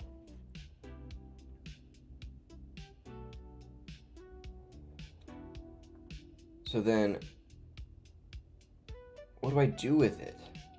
How do I compare the value here of the first index to all the other paths that were found?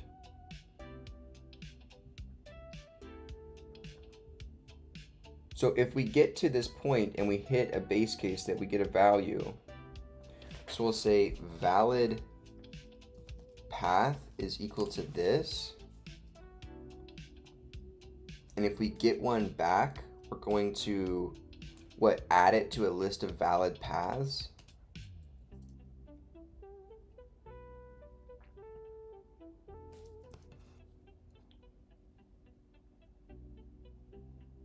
Would we have like valid paths is a list, and then we add the valid path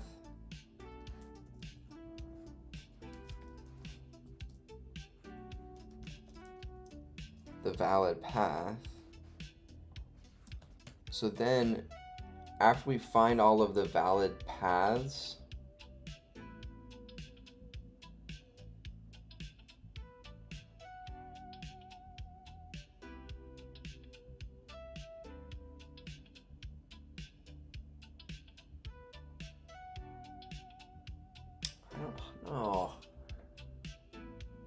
I don't know, dude.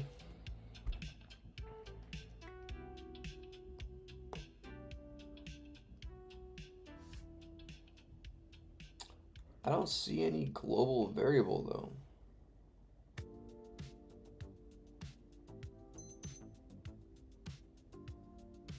So is it wanting me to update the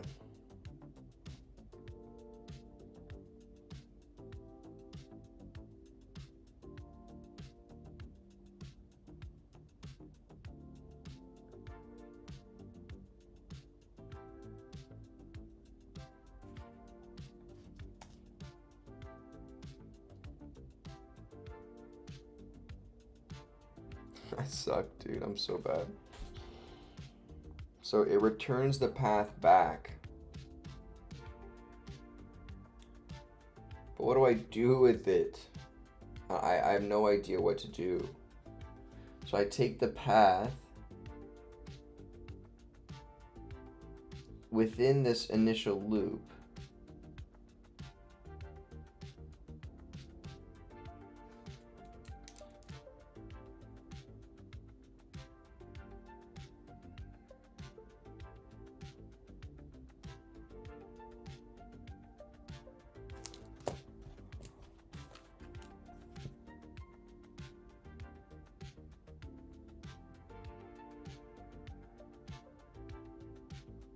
So then can we take a minimum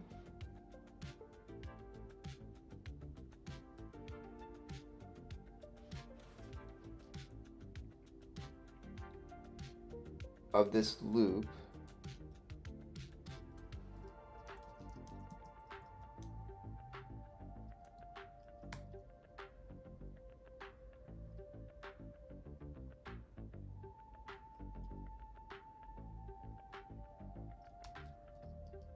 of valid paths, and what we'll do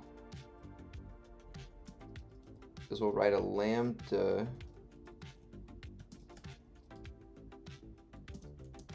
where we have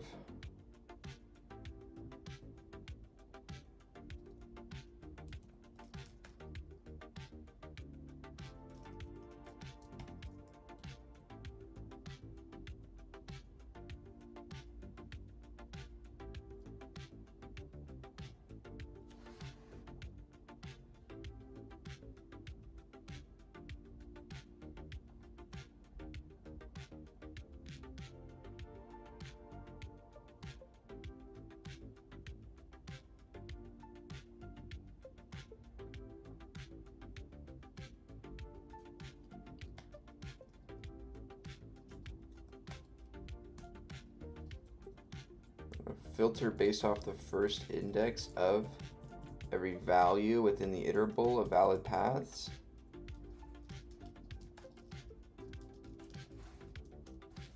I don't know, is that how you do it?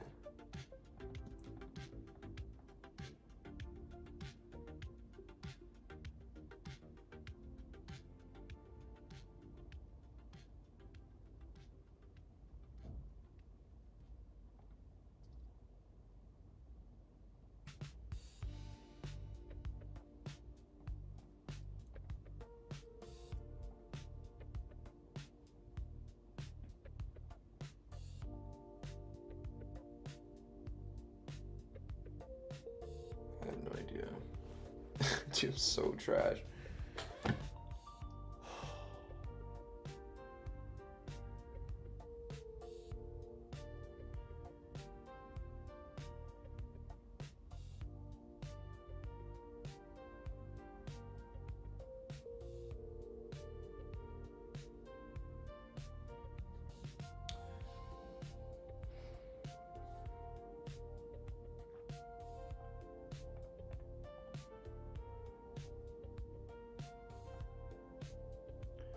My soul boogie.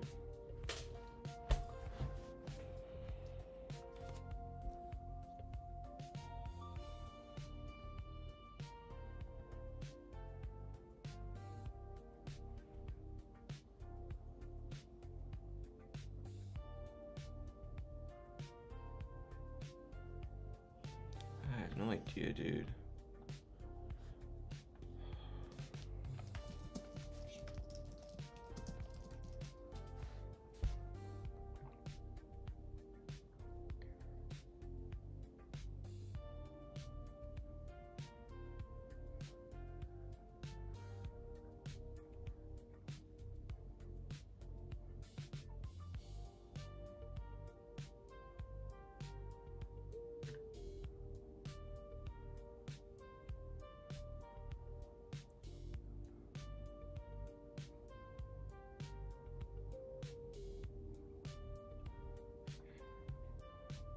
Best path here. Show any code.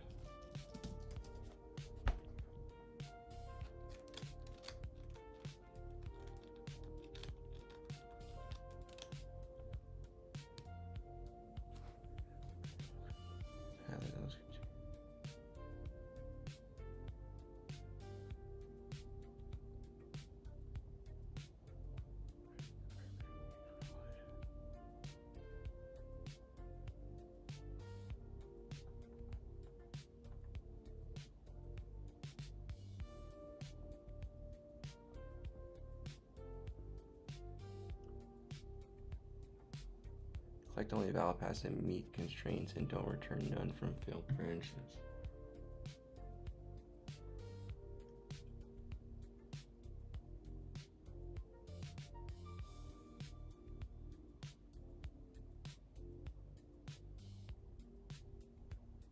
So I need to do deep copies.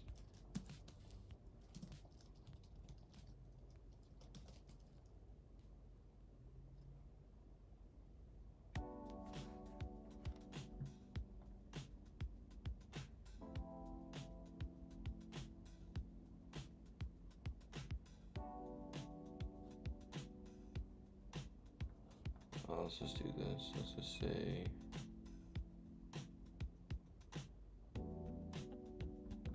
copy is equal to the list.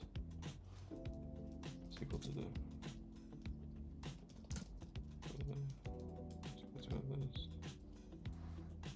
We have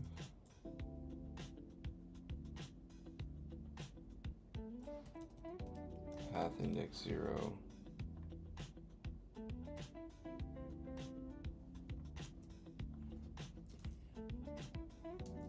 Path index.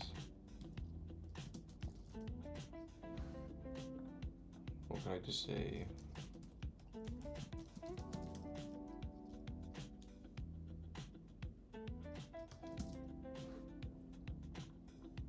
Right. So we go. Copy that pin.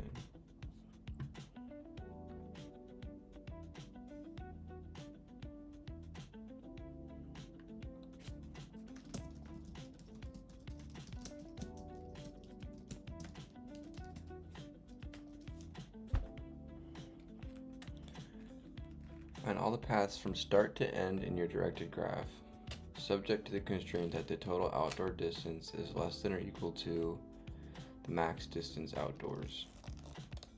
Among those valid paths, find the one with the smallest total distance.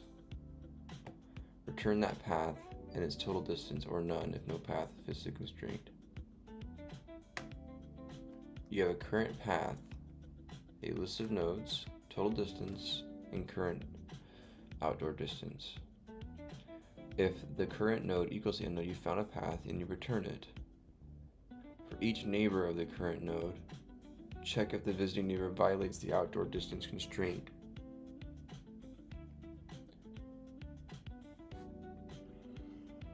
When you recurse, make sure the current path and distances are copied properly. Track the best path down so far and prune it.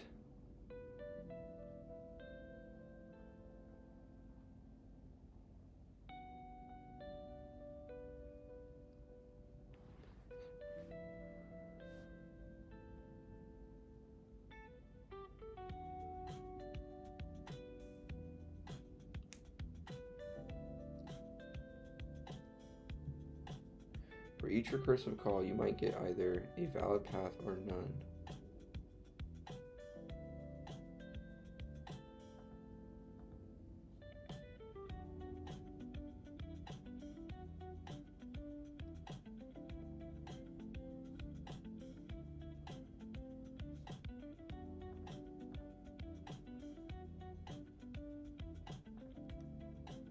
So if valid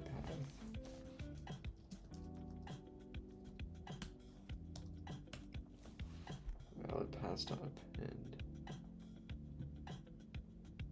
But we're not ever returning none.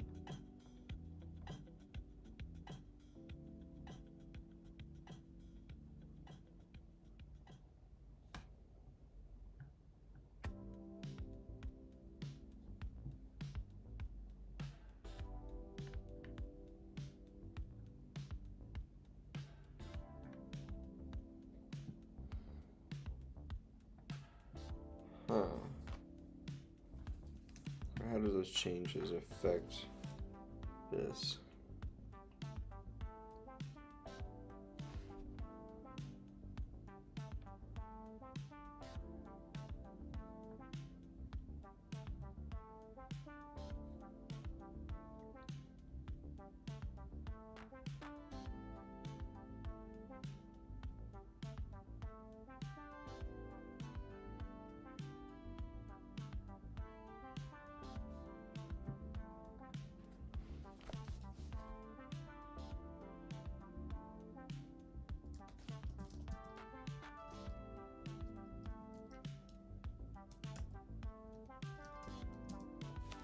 Right.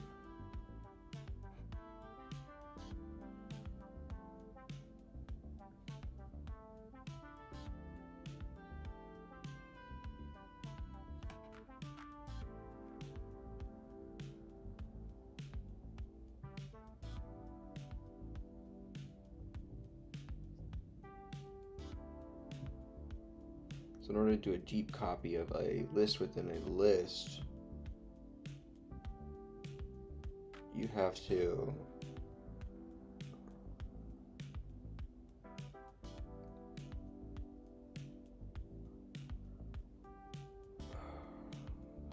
this.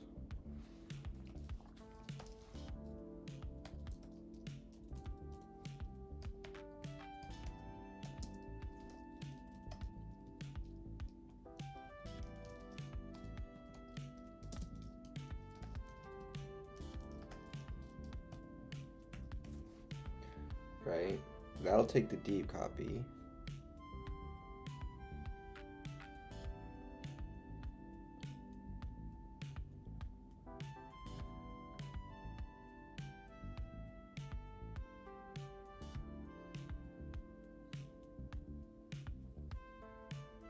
If no valid paths are found, calling min on an empty list will raise a value error. So if valid,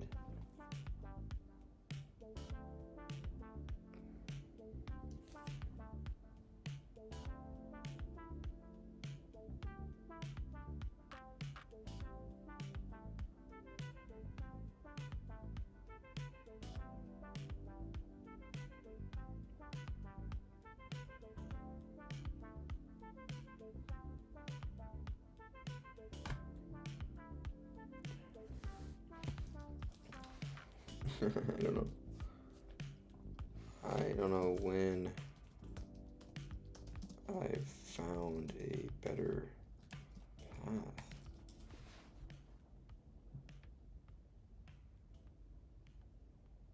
Track the total distance of each path as you build it. You already do it in path 1. Right?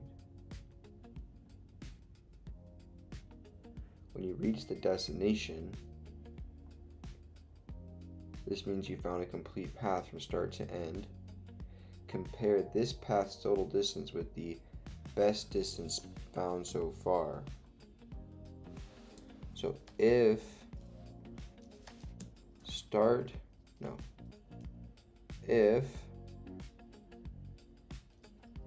path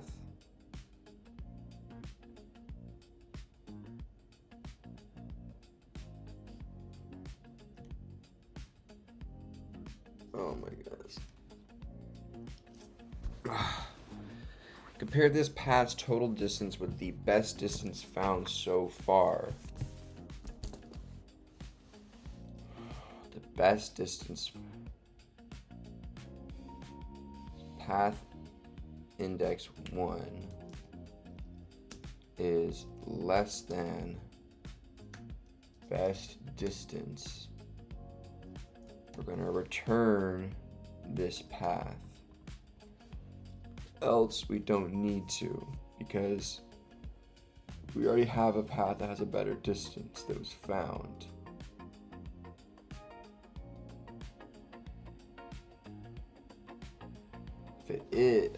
If it's less than, we're going to say best distance is equal to path index of 1 and return said path.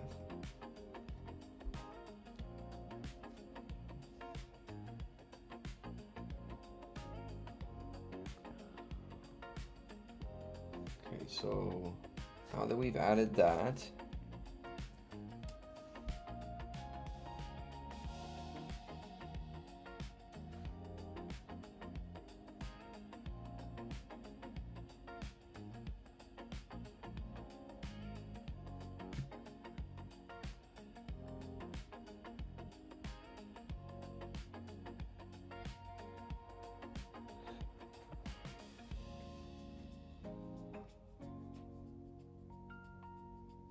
update best distance and best paths.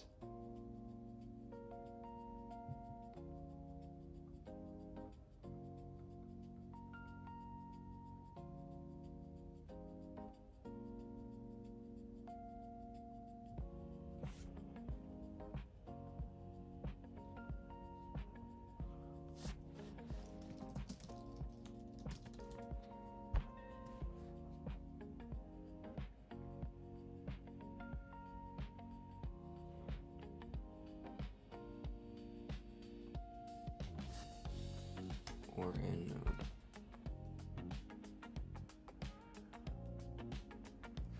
Not.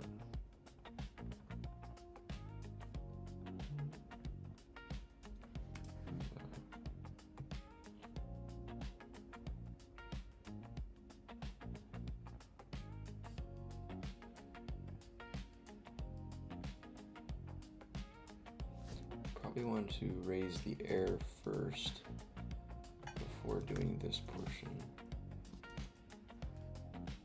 Right. I'll let the start node equal to the end node.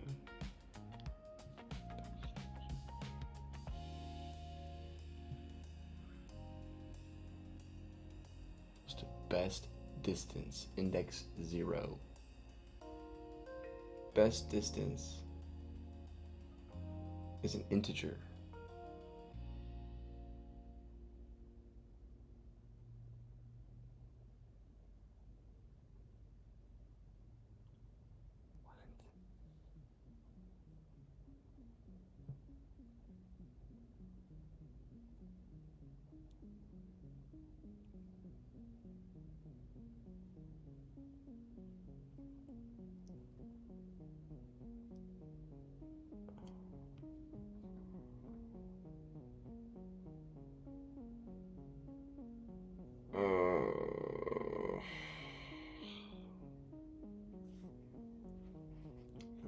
because I don't want to do this. I just want to build. I don't want to do this crap, dude. It's so stupid.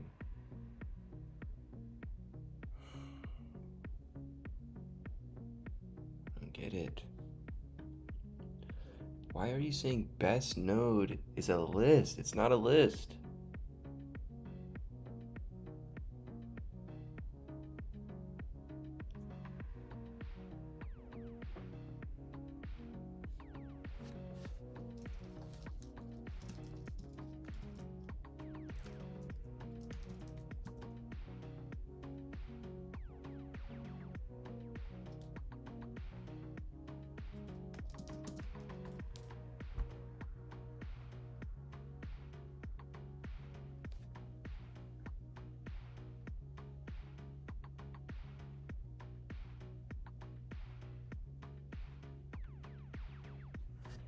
Oh, no.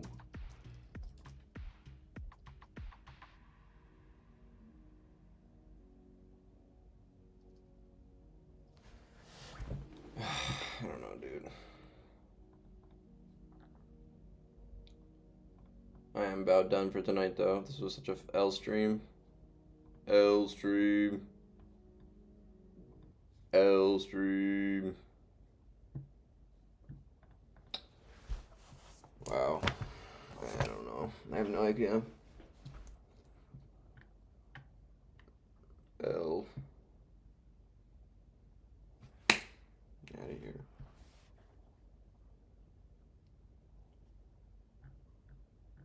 I don't get it.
Yeah, I'm done. I don't want to do this anymore. I'm not going to force myself to do something I don't want to do anymore. So I can't figure this out. Um, I wish they would. I don't know. Why are they trying to like make us do all this crap with edges and stuff? Why can't we just learn the algorithm and what it is like before? I might need to go see some simpler examples. I think it's just trying too much at once here with all these edges and all these different parameters, like giving paths, max, distance, best path. Like it's just too overkill for a simple DFS. Like,